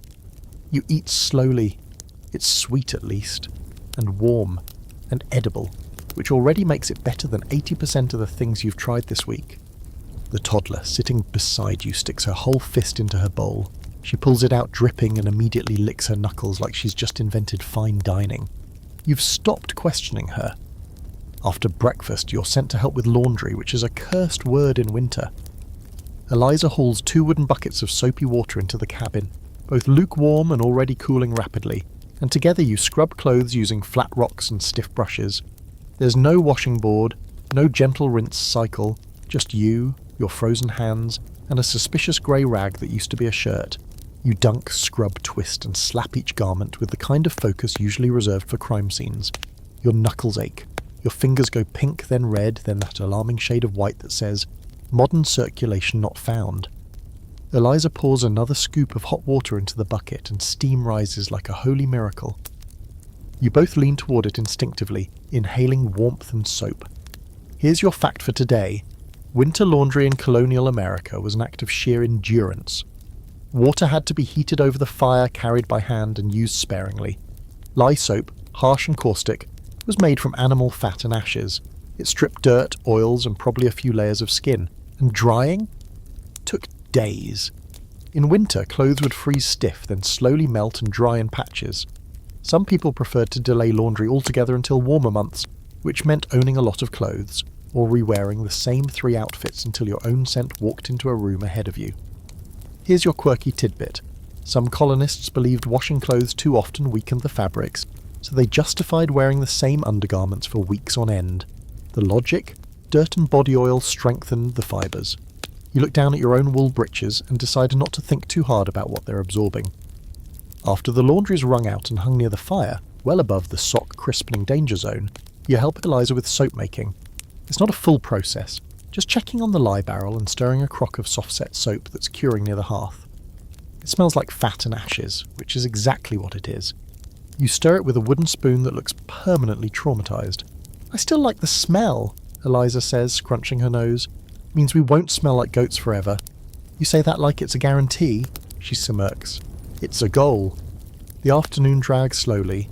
Caleb returns with firewood, soaked and swearing. The grandmother makes root vegetable stew, which tastes aggressively like carrots and something pickled. You peel turnips, cut onions, and try not to cry, though the onions win that battle. The cabin fills with warmth, despite the laundry hanging above your head and the faint scent of boiled socks. Shadows crawl across the floor. The toddler spills her cup of milk and sits it in the puddle like it's her birthright. The door creaks open, snow blows in, the man of the house enters, nods to everyone, and sets a frozen rabbit on the table without a word. No one says thank you. No one says anything. You just acknowledge the rabbit. It's how things work. Dinner is stew with a hint of actual meat. Dessert is a cold apple cut in half and shared with someone else. You get the stem. You chew it anyway. Later that evening, someone knocks again. This time it's a neighbour carrying a bundle of wet socks and a nervous expression. She asks to hang them near the hearth. Her firewood ran out, she says, and her chimney's icing up. The grandmother allows it. You make room. Another line of socks is strung overhead like festive but damp decorations. The room grows crowded. Warm, sleepy, the socks drip softly into a tin bowl below. One starts to smoke.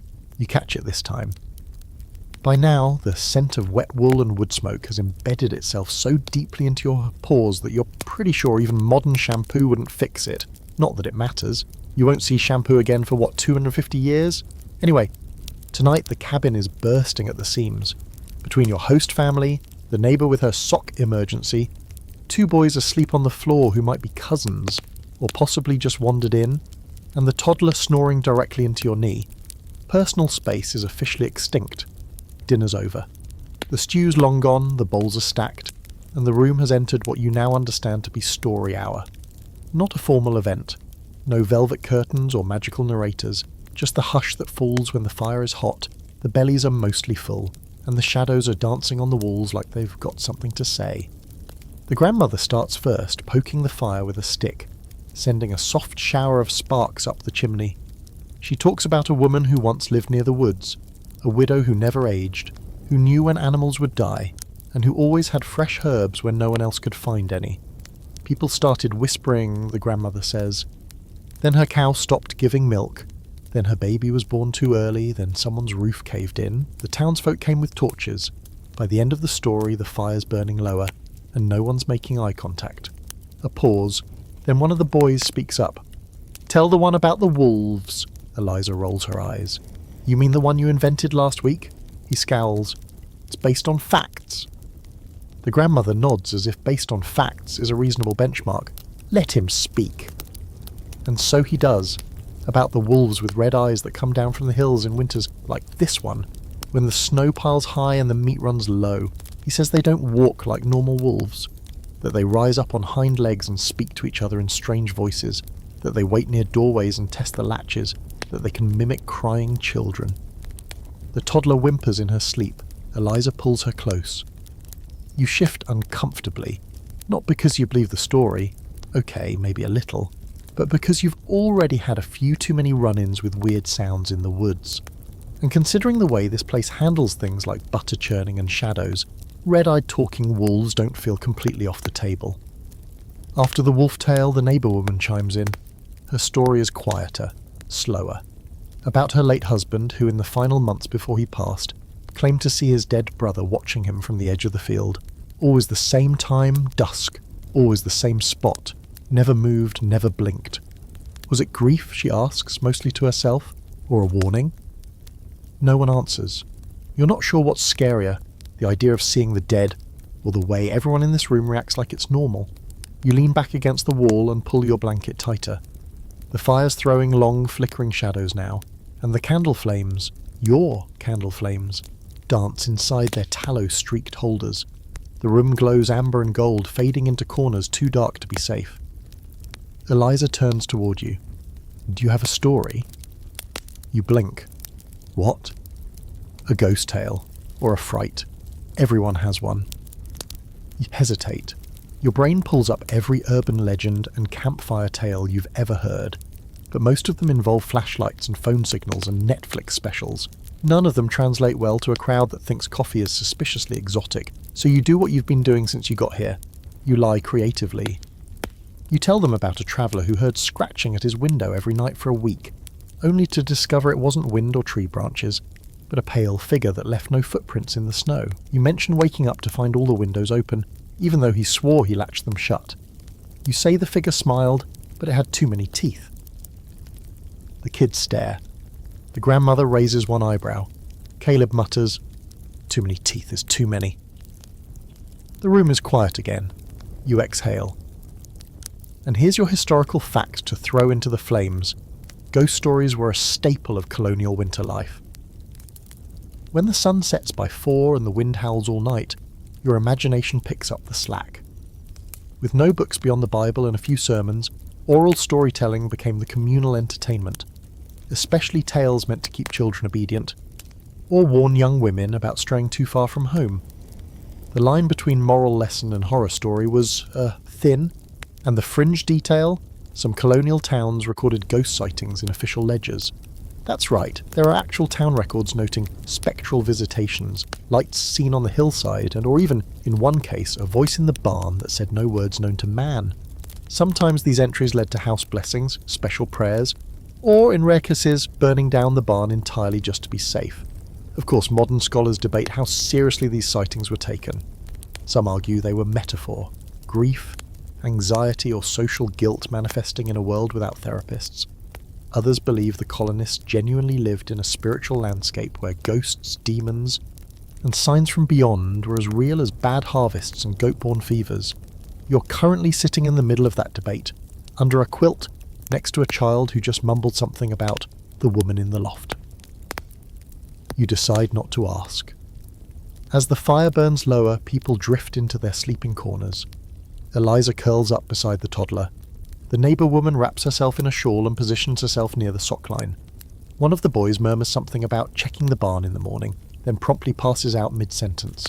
The shadows grow, the candlelight dims, the only sound is the occasional pop from the hearth and the soft rhythmic breathing of bodies layered like logs on the floor.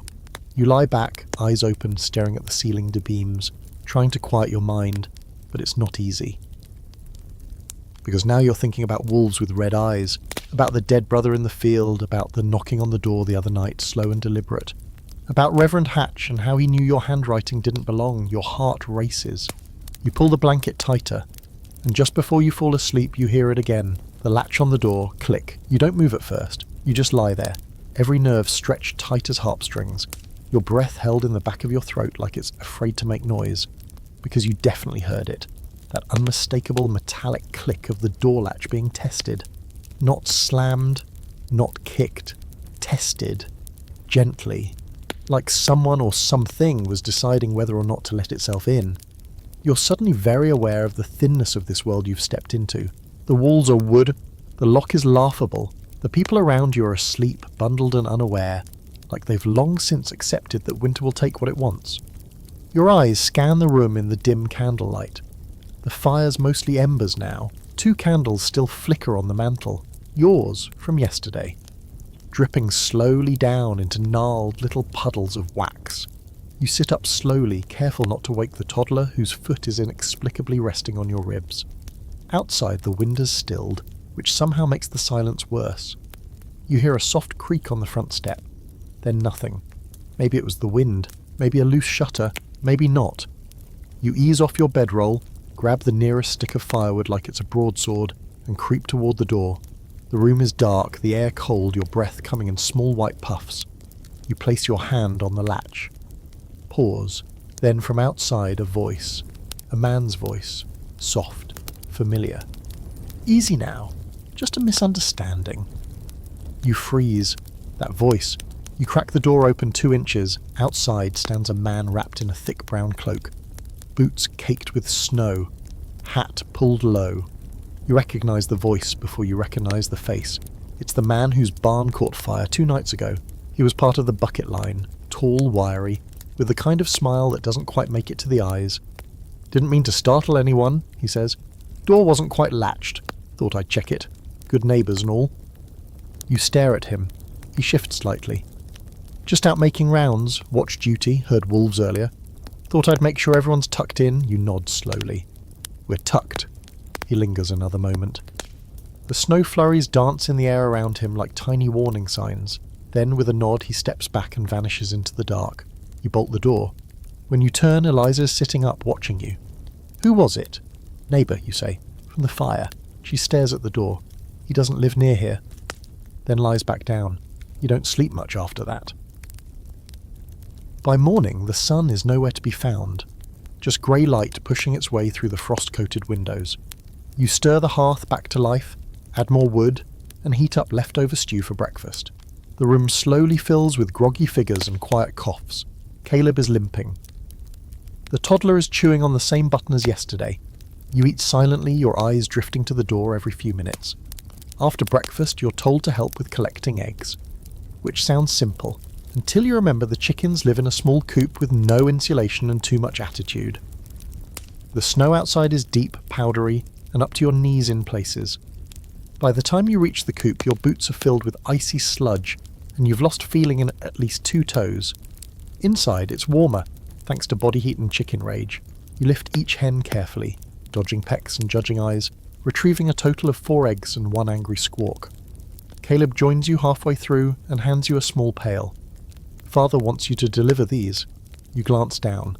Inside the pail, salt pork, a wedge of cheese, and a heel of bread. "Deliver them where?" He shrugs. "Mr. Hatch's place." You blink. "The reverend?" He nods. "Weekly tithe offering. Since you're useful now." Useful, right. You consider protesting but realise you've already been voluntold, so you take the pail and start walking. The snow is heavier now. The path winds past the well, then down a slope toward a narrow road bordered by brambles. The village feels smaller today, like the snow is swallowing it house by house. You reach the reverend's home, larger than most, though no less grim. The shutters are drawn tight. The door is heavy, dark wood, and banded with iron. You knock. No answer. You knock again. Finally the door creaks open, and there he is. Reverend Hatch, hair down, cloak gone, eyes just as sharp. "Ah," he says, taking the pail. "Deliverance." You nod, unsure if he's talking about the food or something more spiritual. He gestures inside. "Come in, warm your feet." You hesitate just a second, but you step inside. The house smells like old books, dust, and some kind of dried herb that makes your nose twitch. The fire is strong. A chair sits by it, angled perfectly toward the heat. He points to it. "Sit." You sit. He stands by the hearth, hands behind his back, and stares at the flames. You have a way of moving through this town that unsettles people. You open your mouth to protest. "I don't say that with malice," he interrupts. "Only observation." You nod slowly. He walks over to a shelf, picks up a book, opens it, flips a few pages. "Do you believe," he asks, "that winter reveals the soul?" You frown. "I believe winter reveals who owns the best boots." He doesn't laugh, just closes the book and replaces it. "Cold strips away comfort," he says. "It peels back all the polite habits we wear in warmer months. Here, in this season, we see what people are truly made of, the generous, the cruel, the idle, the wolves." Your spine tightens. He turns, walks to the window, and lifts the shutter slightly. "Someone's been leaving tracks at the edge of my property. No name, no face, just footprints. Large, bare." He glances at you. "Something to be mindful of." You nod again, and then he smiles, just barely. "Tell Eliza the cheese was a kindness, the bread a blessing, but the pork..." He taps the side of his nose. "That's a message." You have no idea what that means, but you don't ask. You thank him. He nods, and you leave. Outside, the snow continues to fall. You follow your own footprints back home, but about halfway there, you notice another set, bigger, barefoot, beside yours. You stare at the tracks. They're clear, sharp, bare feet pressed deep into fresh snow, large enough to make your boots look like baby shoes. No shoe print, no boot heel, Just the shape of a foot, long, narrow, with toes splayed like something wild or unbothered by frostbite. Which is weird, because you've seen what this cold does to actual feet. Caleb's toes look like purple onions, yours are halfway there. Whatever made these should be missing several appendages, or at least be screaming loudly in the distance. But it's quiet. Just you, the wind, the snow, and the tracks. You glance behind you, back toward the reverend's house, then ahead toward the path that leads to the cabin. The barefoot tracks run alongside yours, close, almost companionable, too close. It's like someone was walking beside you the whole time, just out of view. You take one step back, the snow crunches, then another step forward. The tracks don't continue. They just end, dead stop, no turn off, no crossing path. They appear halfway along your return route, and then vanish like the walker just evaporated. You stare at the empty snow and feel something cold slide down your spine that has nothing to do with the weather. When you get back to the cabin, the grandmother takes one look at your face and says, "You saw something." You don't answer. She nods. That's the face of someone who's been seen back. You warm yourself by the fire, remove your boots, and try to will sensation back into your feet. The room smells like stew again, this time thick with lentils and onion, but your appetite is gone. Eliza watches you for a long time, then silently slides a tin cup toward you. You take a sip. It's warm cider, strong, burned on the edges, like the liquid form of a campfire that's seen things. Later, after dinner, people start drifting into the tavern down the road. It's one of the few places in town where everyone gathers, not for worship, not for firewood, not for chores, but for warmth, drink, and what counts for fun in the 1700s, bad fiddling and thin ale. Caleb nudges you. "Come on," he says. "You haven't lived until you've heard Daniel try to sing about sheep while 3 mugs deep." You're not thrilled to leave the relative safety of the hearth, but something in your chest, an itch, maybe curiosity, pulls you out the door and down the snowpack path. The tavern glows at the end of the lane, its windows streaked with frost and its doorway wide open, like it knows it's the best chance anyone has of forgetting how many toes they can no longer feel. Inside it's loud and hot. The place is half log cabin, half barn, with a low ceiling and beams you have to duck under if you're taller than 5'7". Every table is packed. The smell is overwhelming, sweat, ale, smoke, and something vaguely meaty, but not in a bad way. More like survival seasoned with entertainment. A man with a red face and a jaw like a cracked skillet is playing the fiddle badly, and no one seems to mind. There's laughter, a few couples talking in the corners, and several people with mugs raised in mid-toast. You've never seen this many people in one room since arriving. It's almost jarring, like they all just exist in storage until called up for tavern night. You find a spot on a bench near the wall. Eliza's already there, arms crossed, watching the room with a kind of bored curiosity that says she's seen this play out 100 times. Caleb slams 2 tin mugs of ale on the table and slides one your way. You take a sip. It's bitter, flat, a little warm. It's also glorious. Someone stands and starts to sing, loudly, off-key. It's a song about sheep, as promised, though you can't follow the plot. There's a line about a bonnet, a river, and someone's virtue being carried off by fog. You have question, no one else does. And here's your historical moment. Taverns in colonial America were more than bars. They were community centres. News came through the tavern. Politics, gossip, trade deals, job offers. If someone was cheating on their wife or selling watered-down cider, the tavern would know. They were often the only semi-public space in rural towns where people could speak freely, away from the judgmental eyes of the church or the reverend. In fact, some of the earliest revolutionary conversations began in places like this. People got a little buzzed, a little bold, and started saying things like, "Maybe we don't need a king." Next thing you know, there's a declaration. You take another sip of ale. You can sort of see how it happens. For your quirky fact tonight, colonial taverns sometimes served flip, a drink made by mixing beer, rum, and molasses, then heating it with a red-hot iron poker pulled straight from the fire. It sizzled, foamed, and tasted like burnt sin. You eye the hearth, half expecting someone to jam a poker into a mug. They don't. Disappointing. Then the door creaks open, and the room goes quiet. It's not dramatic silence, no gasps or sudden glass shattering, but it's immediate. Every voice drops by half.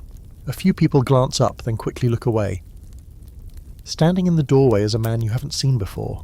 Tall, pale, long coat, no snow on him, none. like he just appeared here.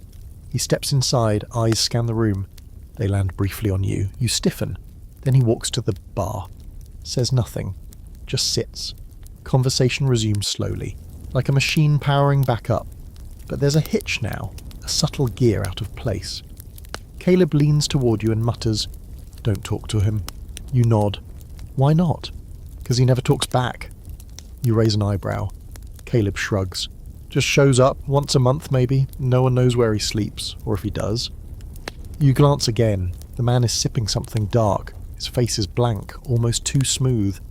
Your stomach knots. You finish your ale and stand. Eliza follows. Caleb, after one more swig, joins. The cold outside is actually a relief. As you walk back, you glance over your shoulder. The tavern is dark now. No light in the windows. No sound. Just snow. The snow crunches beneath your boots like dry cornflakes, each step echoing in the wide dark between tavern and cabin. The cold is so sharp it feels personal now, like winter's taken an interest in you specifically. Eliza walks beside you, shawl pulled tight, face hidden, except for her eyes, which are fixed on the ground. Caleb lags behind, mug still in hand, muttering to himself about the silent man at the tavern. No one's talking loudly. It's as if the night itself is listening. The village, which during the day feels cramped and alive, is now a patchwork of faint lamplight and endless white. Rooflines sag under snow. Paths vanish into drifts. Somewhere far off, a single dog barks once, then goes silent, like it realised it shouldn't be drawing attention. By the time you reach the cabin, your cheeks sting and your hands ache from gripping your coat shut. Inside, the room is warm again. Laundry still dripping gently into the tin bowl under the drying rack, the grandmother half asleep in her chair by the hearth. The toddler mumbles something in her sleep about milk goats and kicks at an invisible foe. You close the door behind you, bolt it, and feel the tension in your shoulders release just a fraction. You're safe, probably. For now. Caleb collapses near the fire, rubbing his temples. "That man," he mutters. "I swear he's not right." Eliza doesn't answer. She's staring into the fire like it's giving her instructions. You ease onto the bench, the warmth soaking back into your bones, and finally ask, "Who is Dewell?" Caleb shrugs. Some say a trapper. Others say a preacher from another parish. Others, he pauses, say he's one of them. One of who? He looks at you. The barefoot ones. Your skin prickles. There's more than one? He nods once. Always has been. Walk the woods, don't leave tracks unless they want to. My grandfather used to tell me stories. Don't follow lights in the snow. Don't speak if something calls your name after dark. Don't open the door if the latch moves. You glance at the door. The latch is still, for now. The next morning dawns grey and heavy, as if the sky's been smothered under a quilt of wool. Today's chore, the grandmother announces, is splitting flax for spinning, which you mishear at first as splitting facts, a task you'd actually excel at. But no, flax. Bundles of stiff, golden stalks stacked in a corner, ready to be broken, scraped and combed into fibre for thread. You follow her instructions as best you can, feeding the stalks through a crude wooden contraption called a breaker that crushes the woody parts and loosens the fibres. The motion is repetitive, rhythmic and a little hypnotic. The fibres fall in pale, silky ribbons onto a pile. Eliza gathers them up to scutch with a wooden blade, scraping away the last bits of stem, before combing them through long iron spikes to straighten them for spinning. It's hard work. Your shoulders burn, your fingers itch, but the fibres that emerge look almost like hair, soft and glistening. You're weirdly proud of them. Here's your historical fact of the day. Homespun linen was the backbone of colonial clothing. Families grew flax, harvested it, processed it, spun it into thread and wove it into fabric on handlooms.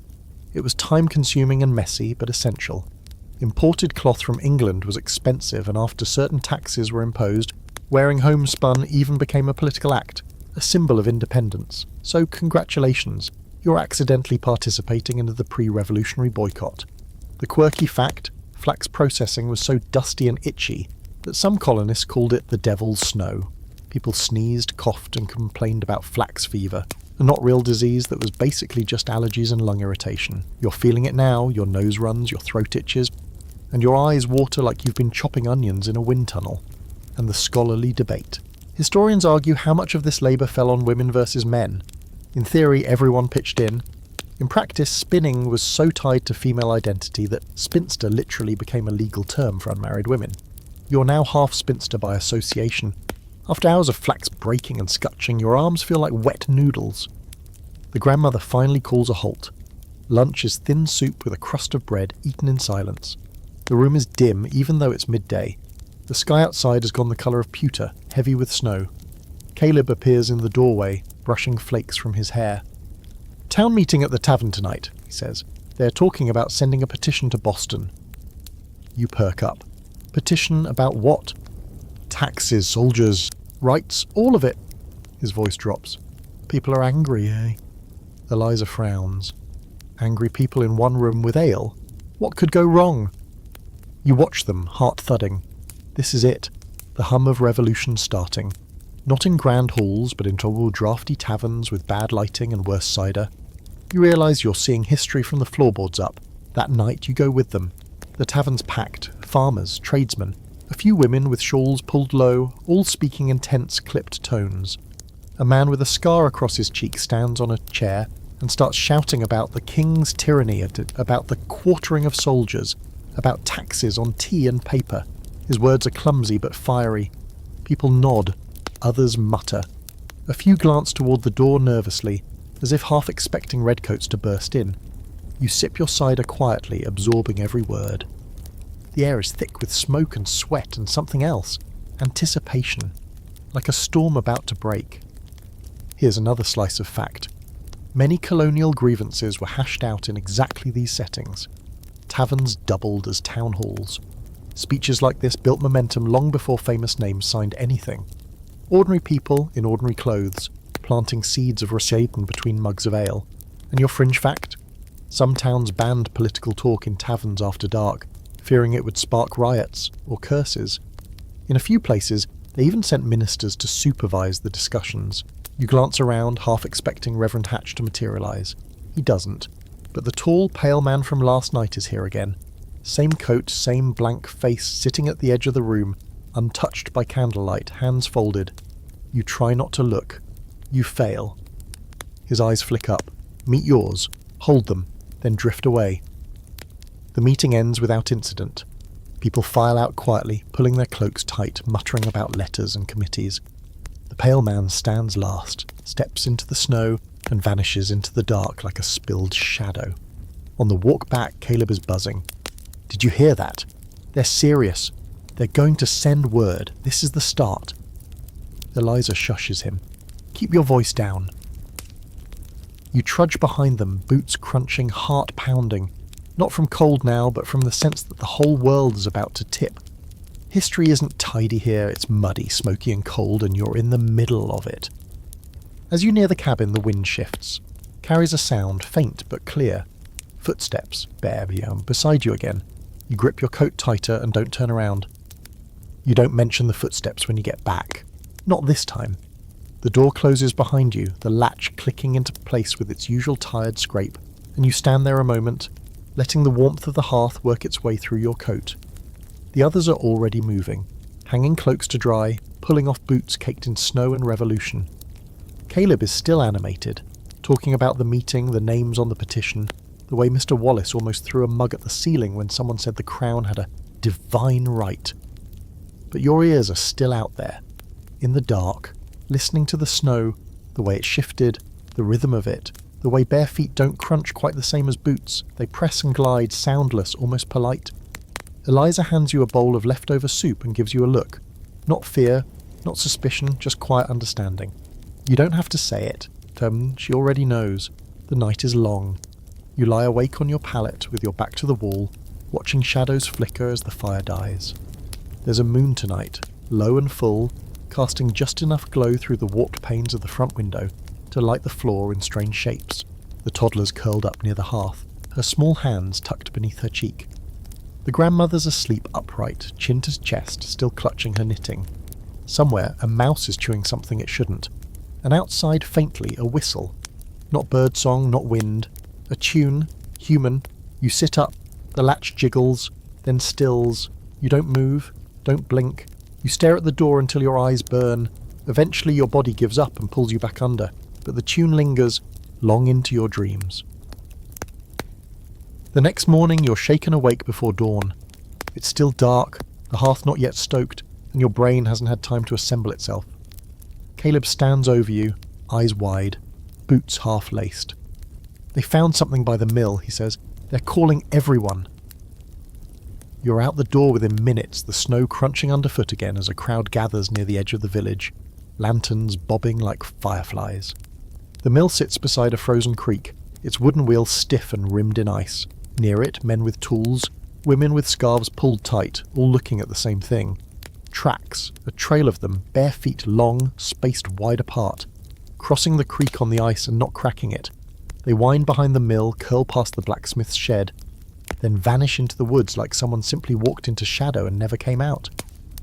One man mutters, "It's one of the Barefoot men," another, "Or one of them witches from up north." Someone spits, "Don't be stupid. Witches don't leave tracks." A woman crosses herself, "Neither do ghosts." And then you hear a new voice, sharp and certain. "They came from the orchard." Reverend Hatch. He stands at the edge of the group, arms folded, eyes narrow. He looks at the tracks for a long moment, then turns slowly, scanning the gathered faces. You feel his gaze touch you and keep going. Barely. "We'll post watch tonight," he says. "Double rounds. No one walks alone. Keep your doors bolted." He turns and disappears into the trees without waiting for questions. The townsfolk mutter, some argue, most just drift away, kicking at snow and throwing glances over their shoulders. Caleb squats beside one of the prints, touching its edge. "Still warm," he says. You don't ask how he knows. Back at the cabin, there's no talk of chores, no flax, no wood, no laundry. The grandmother closes the shutters, tightens the latch, and burns sage in a cracked clay dish, without a word of explanation. The toddler copies her, waving a stick of kindling around like she's warding off ghosts. You want to laugh, but you don't. The day passes like that, slow, heavy. You help Eliza boil water for washing, not because anything's dirty, but because the heat and steam feel like armour. She doesn't talk much either, just hums a strange little tune under her breath as she stirs the pot. You recognise it, the whistle.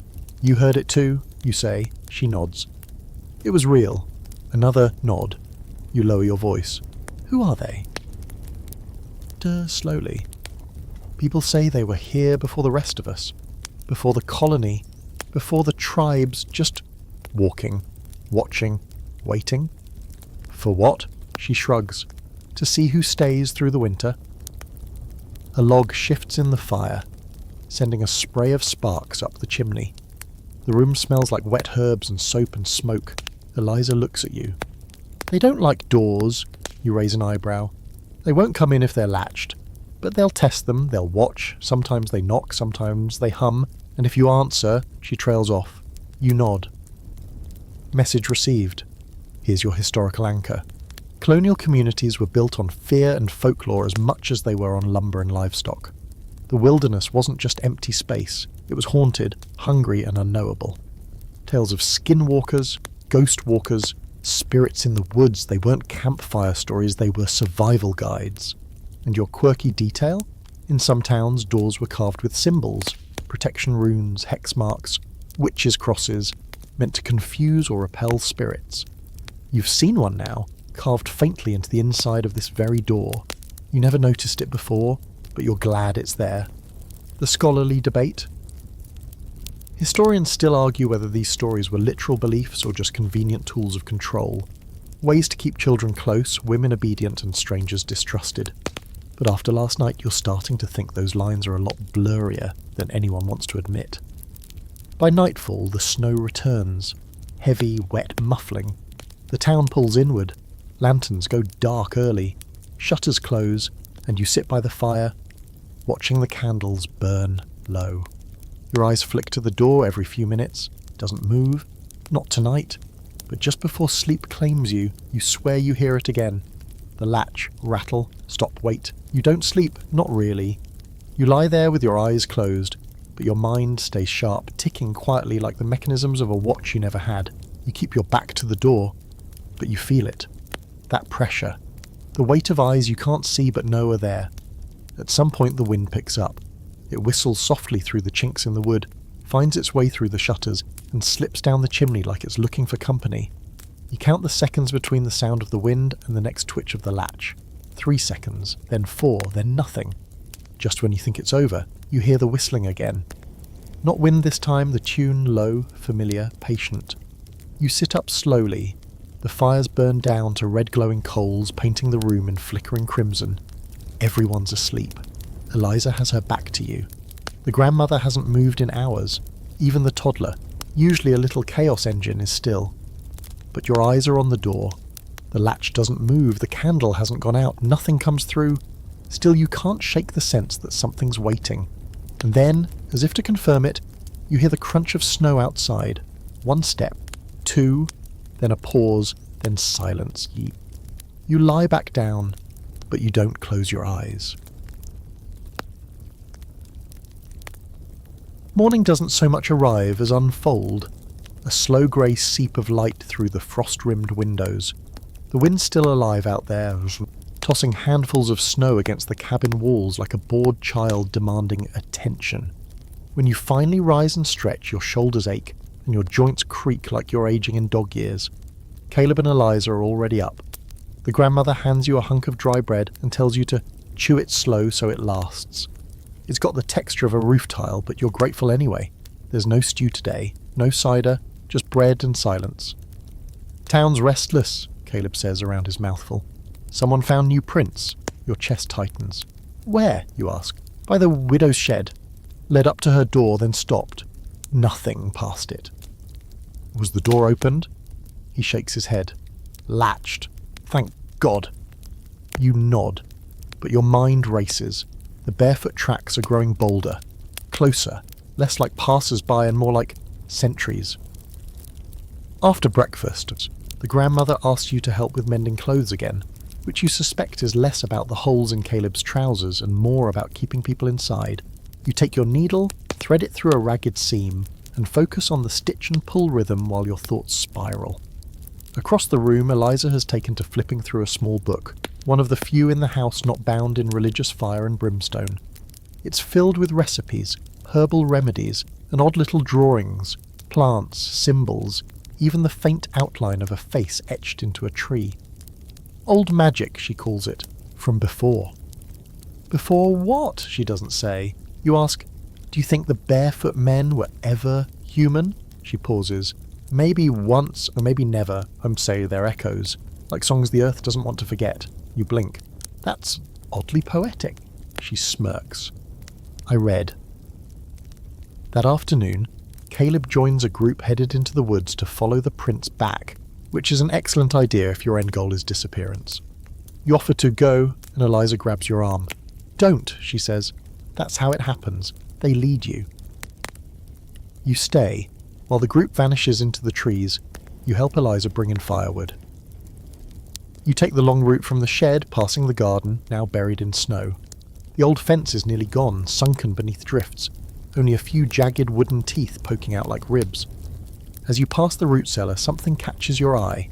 A strange pile of snow that's been disturbed, flattened, as if someone lay there, or stood there for a long time, watching. You don't linger. Inside, the grandmother is boiling something strong-smelling in a pot, roots, bark, and a handful of shriveled berries. She hands you a cup of it without comment. It tastes like pepper and dirt, but warms your insides like fire. You drink it all. Here's your historical fact to sip with that tea. Colonial medicine was often homegrown, with herbs and folk remedies passed down through generations. With no formal doctors in rural areas, families turned to plants, echinacea, yarrow, comfrey and sassafras, often based on what felt right. Illness was treated with poultices, teas and prayers, and more often than not, sheer hope. And your quirky fact, some towns believed hanging a bundle of garlic and iron nails over the hearth would keep away winter spirits. Garlic for its smell, iron for its power. You notice one such bundle today, tied behind the firewood rack. You've seen it before, but now you wonder if it's decorative or defensive. As evening settles, The snow falls harder. No one returns from the woods. One by one, neighbours trickle into the cabin, just for warmth, they say. Just to check in, but you notice the glances. The fear behind every polite smile, the way no one leaves once they arrive. By nightfall, the cabin is full. There are 10 of you, sleeping where there's space, sharing food, watching the door. No one says it, but tonight is different. No one trusts the latch. Caleb still hasn't returned. You sit near the hearth with Eliza, whispering. Do they take people? She hesitates. Sometimes. And what happens to them? They don't come back. You look into the fire and feel that knowledge settle like ash in your lungs. And then, from the back of the room where the coats hang near the door, someone gasps. You whip her around. One coat, Caleb's, is gone, and the door is cracked open. No wind, no sound, just a single bare footprint in the snow. Inside, no one breathes. Not really. The air inside the cabin is suddenly solid, thick as syrup, pressing against your skin. All conversation dies mid-sentence. Everyone turns slowly to face the open door, except it's not open, just cracked, just enough. The kind of opening that suggests someone didn't leave in a hurry, but entered carefully, purposefully. The cold creeps in like a snake, silent, fangs first. You feel it coil around your ankles, rising. You stare at the footprint, a single bare sole in the churned wet snow just inside the threshold, toes splayed. Deep impression. It's fresh, very fresh. Eliza's already moving. She steps lightly across the floor, eyes scanning everything. The coats, the latches, the hearth, the windows. She reaches out and slowly pushes the door shut again, securing the bolt with a quiet, shaking hand. No one says a word. Behind you, the grandmother speaks, soft but clear. Did anyone see him come back? No one answers. Of course not. Because Caleb didn't come back. His coat is gone, but not his boots. They are still by the hearth, damp but empty, lined with a scrap of old wool he cut himself from a ruined blanket. You remember him doing it 2 nights ago, complaining about the cold soaking up through the soles. And now his coat is gone, the door's been cracked open, and there is just one footprint inside. I saw him, a boy says finally. One of the cousins, or cousins of cousins, voice trembling. I think I did. Earlier. Out by the well. When earlier? The grandmother asks. He shrugs. Before supper. Maybe. I thought it was him. He waved. The grandmother closes her eyes. What hand? The boy frowns. What? Which hand did he wave with? The boy hesitates. Left, I think. The grandmother exhales slowly. And now you understand. Caleb is right-handed.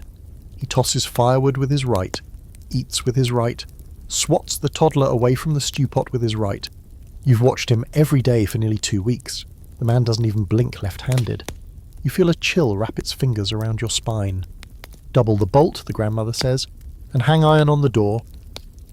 Eliza moves fast, grabbing a fire poker and a bundle of nails wrapped in twine. She lays them across the door frame right above the latch. It's not a charm exactly, not the kind you'd find in a church, but it's something older, protective in a way that predates sermons. The rest of the night is a hushed vigil. No one sleeps, some pretend to, curling up in the corners, blankets over their faces, but you watch their eyes shift beneath the covers, watch their hands clutch their belts, or knives, or crosses carved from scrapwood. You sit beside Eliza, your back to the wall, the hearth casting orange light across the floorboards. The candle you made days ago burns low on the mantel. It's starting to gutter. The flame flickers wildly even though there's no draft. And that's when Eliza leans toward you and says, He didn't come back, you know. Not really. You nod. You knew. At some point during the cold, grey morning that follows, the town changes. Subtly, but definitely. The snow keeps falling steady and soft, but the mood has shifted from cautious to uneasy. No one talks about Caleb. No one brings up the coat. But people check their doors twice now, check their neighbours too. The town's young men, the ones not vanished, begin carrying hatchets, even indoors. You see one sharpening his on the church steps. Another wears a kitchen knife on his belt like it's part of his Sunday vest. Reverend Hatch arrives before breakfast, because he doesn't knock, just opens the door and steps in like this is his living room. His coat is dusted with snow, his eyes scan the room. His expression is carved from wood. I'll need to speak with all of you. Individually, well, he says. No one jumps to volunteer. Eventually the grandmother sighs and waves him toward the bench near the fire. You're first. Of course you are. He gestures. You sit. Where's Caleb? He asks. Gone. Where did he go? You shrug. He left. At some point. Hatch leans forward slightly. You didn't see him return? You look at him. Did you? His eyes narrow. He was a good boy. Strong. Quick to anger, but honest. He wouldn't run. He didn't run, you say. He was taken. There's a pause. Then the reverend says something that sounds like a question, but isn't. You've brought strange things here. You meet his gaze. I've also carried water, chopped wood, caught chickens, and made candles. So if the devil's here, he's helping with chores. A flicker of something passes across his face. Approval, amusement, disappointment. You've seen the signs, he says. You don't answer. There will be a meeting tonight. Everyone is to attend. Bring something iron or salt. Salt? He stands. This house will be tested soon. See that it's prepared. And just like that, he leaves.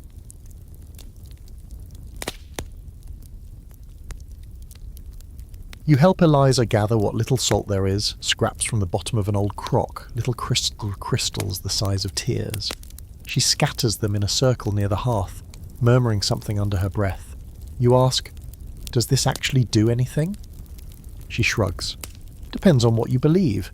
Salt keeps things pure, whole. It makes the earth remember itself.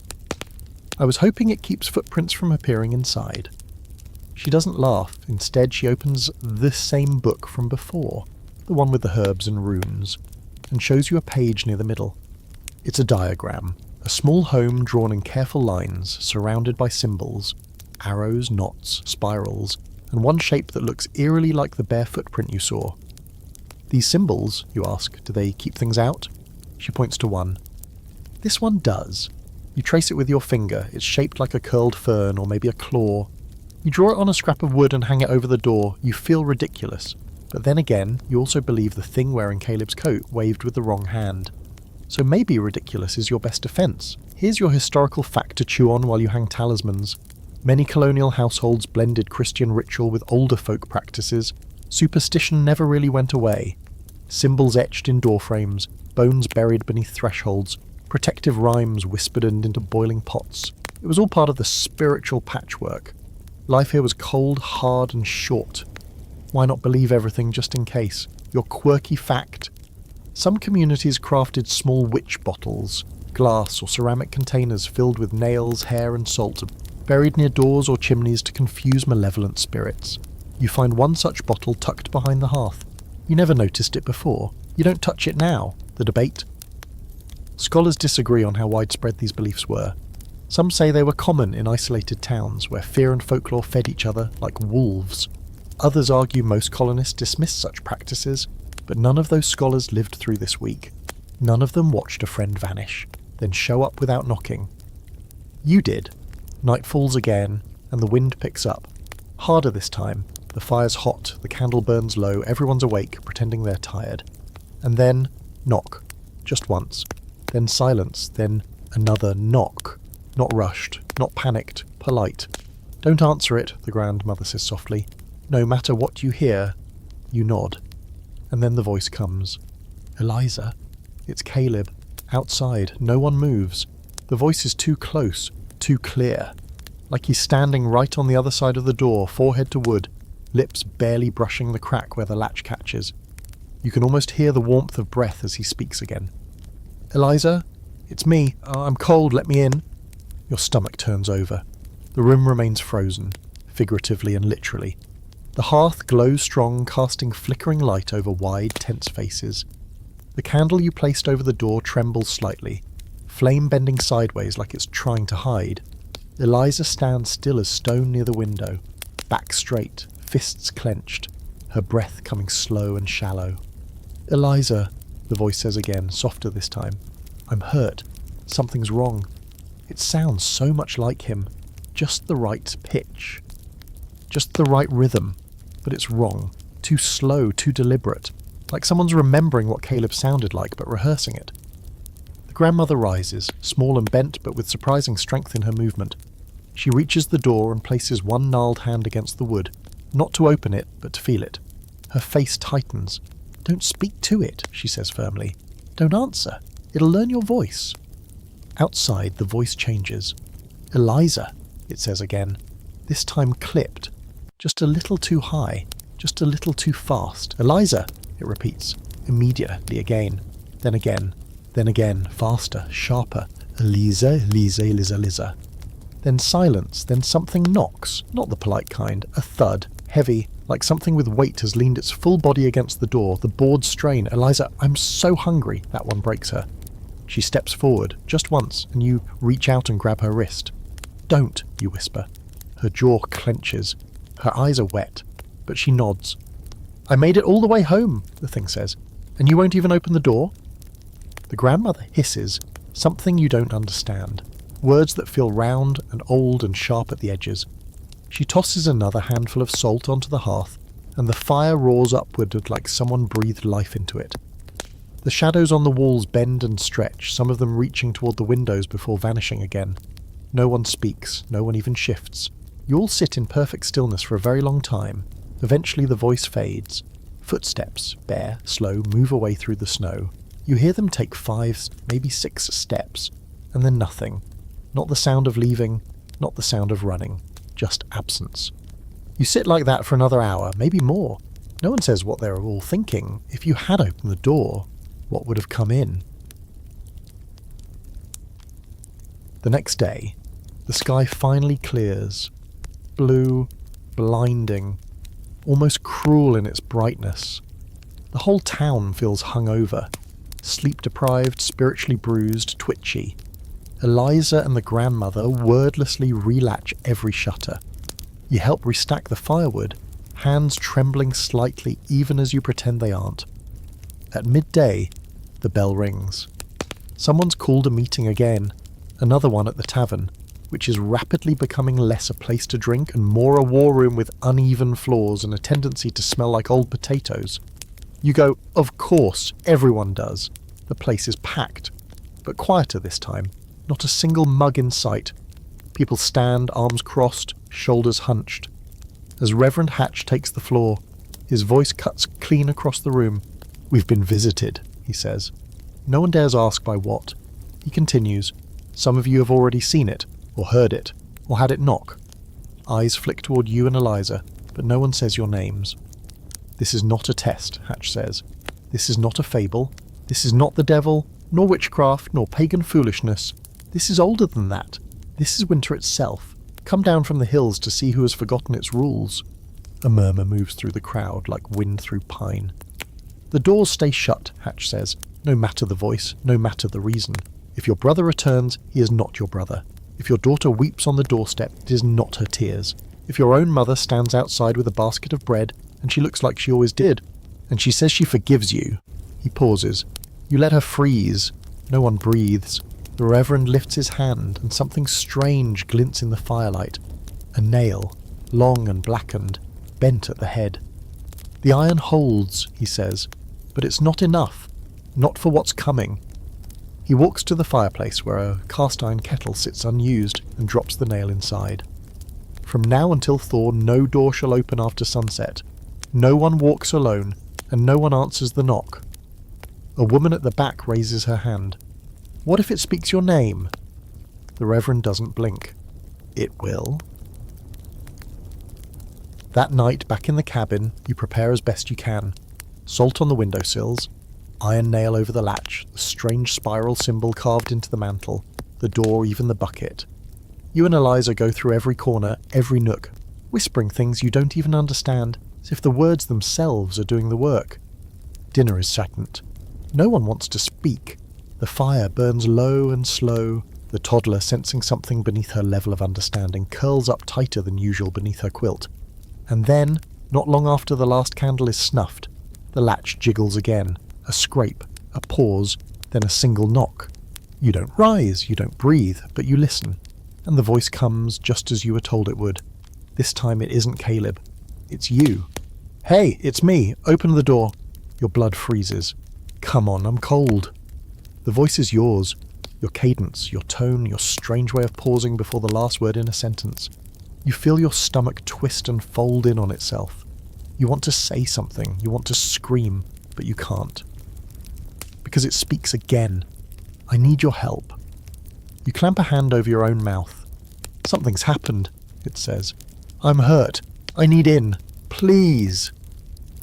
Eliza grabs your hand and you realise your fingers have started to twitch, like some part of you wants to rise, wants to answer, wants to believe. You're not out there, she whispers. You're here. You know that. You know. But the voice sounds so real. And then it says something terrible, something that makes your soul tilt sideways in your chest. Don't you remember? We were together before, you and Ma. It says your name, then laughs, a little too long, a little too close. The grandmother throws a handful of herbs into the fire, and the flames roar tall, hot, wild. Shadows vanish. The voice stops. You bolt the door tighter. Eliza double knots the window rope. You curl up by the hearth. Every part of you trembling. You don't sleep. And in the morning, just outside the door, are two sets of barefoot prints. One large, one exactly your size. No one speaks when the prints are discovered. It's early, too early. The sky outside is pale, brittle grey, like it's barely holding itself together. A sharp wind snakes down from the hills, cutting across the village and sending the smoke from each chimney into low, twitching spirals. You open the cabin door just a crack, bolts still drawn, and there they are, side by side, barefoot. One print broad and deep, the other slimmer, lighter. A perfect match for the shape of your own foot. It's like someone dipped your soul in ink and stamped it into the snow. Eliza steps up beside you. She sees them. She doesn't flinch, doesn't speak. She just quietly closes the door again. Bolt clicks. The grandmother shakes her head. It's testing you now. You sit down, very slowly. Not because you're tired, though you are, but because your knees have turned to water. Your whole body feels off balance, like some part of you is not quite attached anymore. Eliza places a hand on your shoulder. It knows who you are. You nod. That much is obvious. The worst part? You're not even sure when it learned. That afternoon, the air grows thick with wood smoke. It curls low around the village, choking chimneys, staining windows, creeping beneath doorframes like it's trying to join the conversation. People don't leave their homes much anymore. The roads are narrowed to hard-packed ruts. Livestock is going quiet. No bleats, no crows, no barking from the dogs who used to raise an alarm when a squirrel sneezed. Even the birds have vanished. You're sent with Eliza to gather more kindling. Just a few yards behind the cabin, near the tree line. You go in daylight, of course. No one walks near the woods after dark now. That's a rule. Unspoken. Ironclad. The snow crunches under your boots. You look for dry branches and downed limbs, the kind that burn hot and fast while Eliza picks from the base of a large birch tree.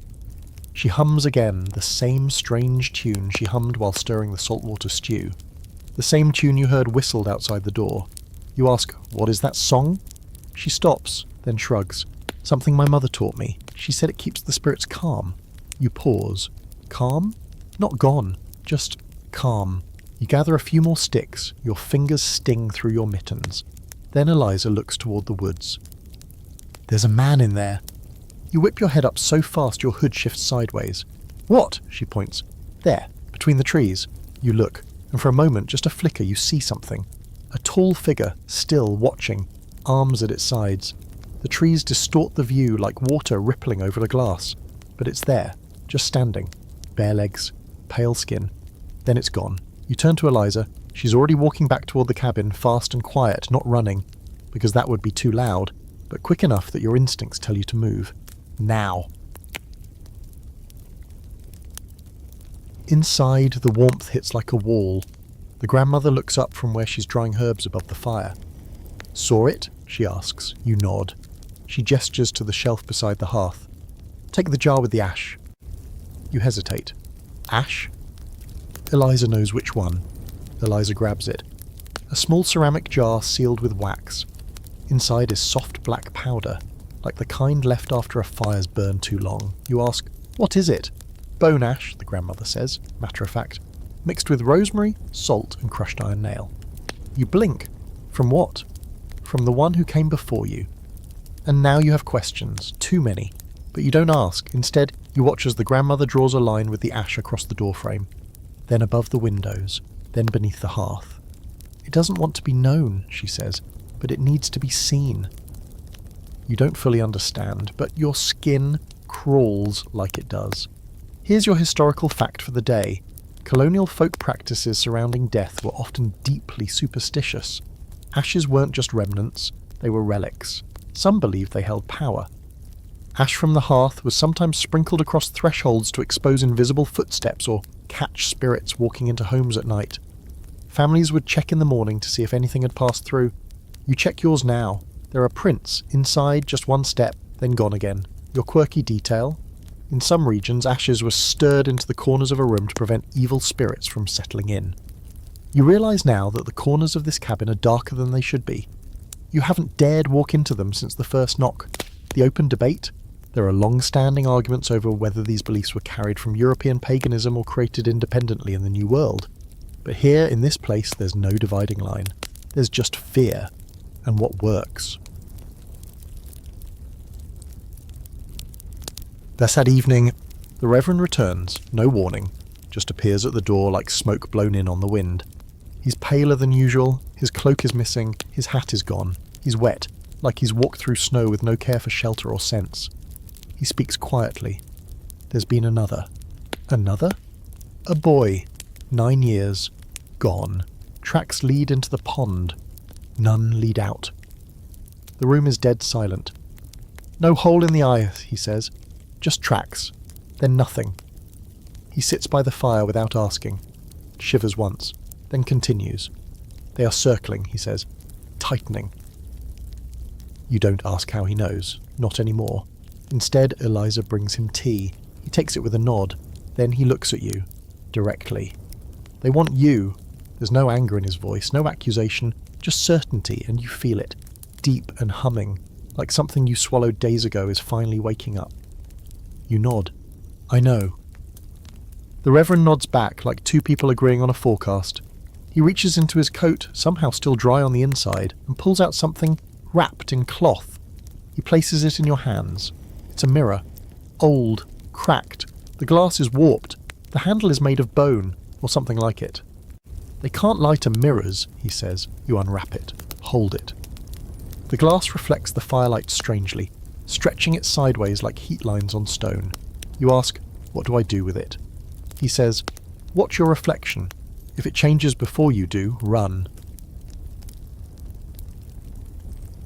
The wind howls that night like something celebrating. The fire won't burn right, it sputters, hisses, the wood smokes without catching. You throw in extra kindling. You whisper every charm you've been taught. Still the light dims. Outside someone screams. Distant. Human. Then another voice. Different. Calling for help. Familiar. It's your voice again, but this time it's crying. Eliza, I'm scared. Please. Don't leave me out here, please. The door stays shut. Eliza sits beside you, hand in yours. The grandmother mutters prayers. The candle flickers once. Then from the other side of the door comes a new voice, softer, lower. I can wait, you know. No footsteps. Just that. Then nothing. In the morning there are 3 footprints on the porch. One yours, one large, and one small. Like a child's. The snow doesn't stop. Not that day, not that night, not the next. It falls in slow, deliberate flakes, fat and weird, and as if each one carries some specific weight. Like little reminders that winter doesn't care about your plans or your prayers. It just is. You sweep the footprints off the porch before Eliza sees them. You know she already knows they're there, but still there's a difference between knowing something and seeing it. The child-sized one, that's the part you can't wrap your mind around. Not that it was there, but the way it stood. Slightly angled toward the cabin, like it was waiting, or listening, or learning. Inside, the fire keeps going only because the grandmother feeds it like a nervous tick. Every hour, like clockwork, she drops in something, wood sage, a sliver of dried root, without breaking her rhythm. You wonder if she's sleeping at all. Her eyes seem permanently bloodshot now, watery from smoke or maybe just time. Eliza has stopped humming. That's the part that gets to you. She still moves the same, still checks the windows, still recites her under-the-breath charms, but no tune, no melody threading through her actions anymore. Just silence, stitched around her like an invisible shawl. You think of Caleb, of the voice that wasn't his, and the knock that sounded like familiarity. You think of the thing that wore your voice like a stolen coat, and now you think of that child-sized print in the snow, the one who doesn't knock yet. By midday, word spreads another family's gone. Not gone like missing, but quiet. A neighbour went to check on them and found the door ajar, a single stew pot still warm, and no one inside. Footprints led out into the trees, a haphazard trail of bare feet and dragging toes. A child, 2 adults, no sign of struggle, no blood, just vanished. You hear about it from a boy who runs messages between cabins, his teeth chattering as he whispers, "They were here last night. Someone saw smoke from their chimney." Reverend Hatch calls another meeting, but no one goes. Not out of defiance, but because they're all already afraid to leave their homes. Now even the tavern feels too exposed, too easily breached. Instead, the Reverend walks door to door, his own boots wearing deep paths in the snow like the last traces of structure. When he reaches yours, he doesn't knock, just stands out front until Eliza lets him in. You're at the hearth again, polishing the cracked mirror he gave you. It's warm now from your hands, the frame faintly glowing in the firelight. You haven't looked into it yet. Not properly. You've felt it, haven't you? Hatch says. Something changing, you nod. They're not just watching now.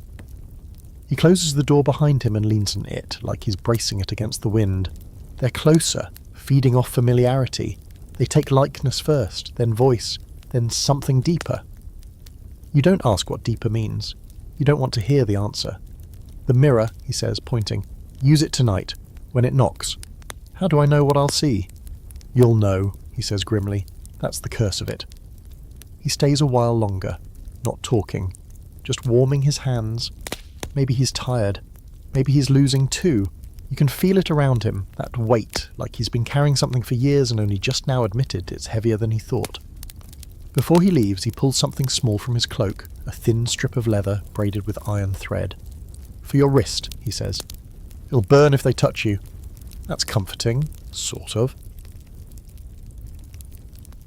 You spend the rest of the day helping Eliza patch a split in the roofline, stuffing rags and pine resin into the gaps where the wind whistles too sharp. You work in silence side by side. Even the toddler's quiet, curled up in the grandmother's chair, thumb in her mouth, eyes wide and unblinking. She hasn't said a word since the night you heard your own voice on the other side of the door. That night, as the sun slips behind the mountains, the wind picks up again. But it's not the same wind as before. It's thinner now, more precise, like fingers feeling their way through every crack and seam in the village. You eat a cold supper. No one wants to risk opening the flue for long. Eliza sits with her back to the wall, staring at the door. You sit with the mirror in your lap, wrapped in cloth, heartbeat steady but fast. The bracelet on your wrist feels like it's pulsing, and then the knock. Just once, then again, rhythmic, like a child's song. You unwrap the mirror slowly, raising it just high enough to catch your own reflection. Your face looks back, then it smiles, but you didn't. You freeze. The reflection tilts its head. Yours doesn't. "Eliza," it whispers. Your mouth stays shut, but the mirror speaks. "I'm still me," the reflection says. "I just need to come back inside." You want to smash it, throw it into the fire, but you can't move. You're mesmerized by your own face. Then Eliza places her hand over yours, pulling the mirror down. "That's enough," she says. And just like that, the voice stops. But from outside, a scrape. Something dragging across the door, a nail, a hand. You hear it moving, slow and steady, from the base of the door, up, across the wood, until it reaches the latch. It clicks softly, but it doesn't open. Then the thing tries to whistle, the tune you've heard a dozen times. It fails. Halfway through, it chokes. Then silence. You don't sleep. None of you do. The fire burns low. The cabin creaks. Every gust of wind feels like a hand. And in the morning, as the sky bruises into dull blue, you open the door. There are no footprints this time, not one, but a bundle of kindling sits neatly stacked on the porch, a perfect pile, each piece carved with a small spiral symbol. Your symbol. You stare at the bundle for a long time, not because it's threatening, there's no blood, no bones, no frostbitten hands curled around the edges. It's just wood. Birch and pine, cleanly split, ends smooth, dry, and yet it feels heavier than any axe split stack you've ever seen, because each piece, every single stick of it, has that same tight spiral carved into one end, the mark you etched above the door, the one Eliza showed you in her mother's book, or the one meant to protect, to confuse, or to invite, depending on how it's drawn. You don't remember carving these, and yet they're perfectly yours. Eliza stands behind you now, not breathing on your neck, but close enough that you can feel her stillness. The grandmother has stepped to the side of the window, her hand resting on the shutter, not opening it, just waiting. No footprints, no voice, just the kindling. It's testing the threshold, Eliza murmurs, as if reading the air. You nod, E.T. Or it's learning faster. She squats down slowly, lifts a single piece of wood from the stack, turns it in her hands.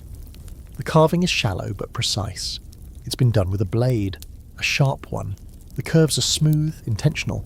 You've made marks like it, but you didn't do this. And the worst part, you almost want to thank it, because that wood is dry.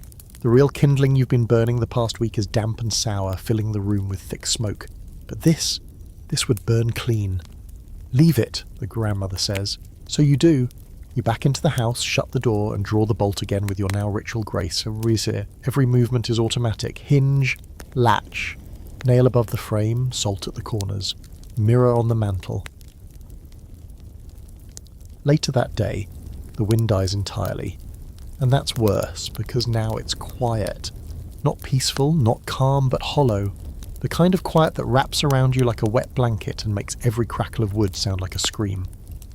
The town has stopped pretending now. No more errands, no more tavern meetings, no more attempts at normal. Curtains are never opened. Doors are checked 3, 4, 5 times. Children are kept so close they might as well be stitched to their mother's shawls. Every face looks the same, tight, sleepless, brittle.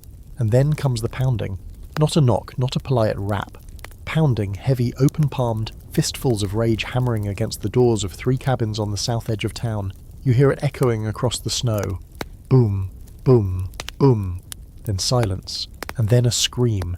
You rush to the window, Eliza right behind you, and see the last flicker of someone running barefoot through the snow between houses. Not the shape of a spirit, not a whisper of wind. A man, for the first time in days, something flesh. Caleb. It's him. You see his hair wild and matted, his feet red and raw, his mouth open in a yell you can't hear. He's real, and he's running. Eliza shoves open the window without hesitation. First time in a week anyone's opened anything, and screams his name. He turns his head. His eyes lock on hers, and you watch the moment hope blossoms behind them. He runs harder. You throw open the door. The grandmother yells, "Don't," but it's too late. You're in the snow, it's so bright it burns. Eliza's already halfway down the path. Caleb stumbles, falls, crawls forward with hands so raw the skin peels away in strings. You reach him first. He grabs you by the coat, gasping. It's still, and then his body goes rigid, eyes wide. He looks past you, up, to the rooftop of your own cabin. Eliza screams. You turn and you see it, tall, wrong, wearing your face, except stretched. Like it's too thin, the skin puckered, the eyes, your eyes, glassy and deep as frozen ponds. It crouches on the peak of the roof like an animal, tilts its head, smiles, and in your voice it whispers, "Don't you remember?" You drag Caleb back. Eliza slams the door shut behind you. The bolt slams home, and then all hell breaks loose. Scratching, banging, not just at the door, on the roof, on the windows, underneath the floorboards. The walls creak like they're being breathed on from both sides. Eliza draws the circle again on the floor, this time with ash, salt, and something else that smells like blood. You drop the mirror into the centre of it. It doesn't reflect anything now, just darkness. The banging stops suddenly, like someone flipped a switch, then one final knock. Soft, friendly, And a voice, not yours this time, not Eliza's, not Caleb's, the toddler, whispering from outside, can I come in? And now you scream, because the toddler is still right there in the room with you. She starts crying too, confused, afraid of herself. Outside, the voice copies her, cry for cry, wail for wail, and then, like a puppet with cut strings, it stops. Just stops.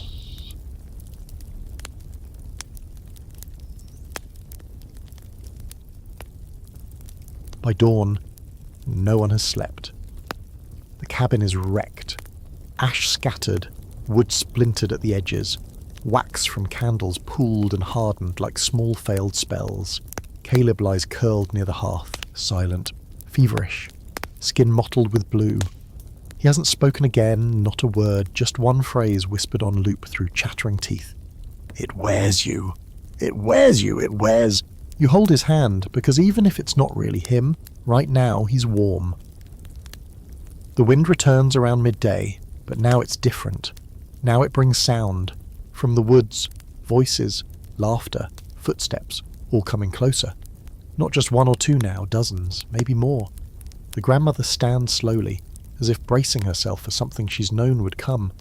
They're gathering, she says. Eliza doesn't speak. He's too busy drawing, on the walls, the door, the table, with coal, wax and blood.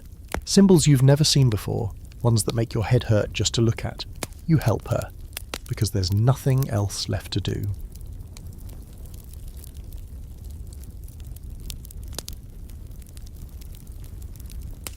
The next knock comes at nightfall. You don't answer, you don't move, you just hold the mirror and wait and hope it doesn't smile.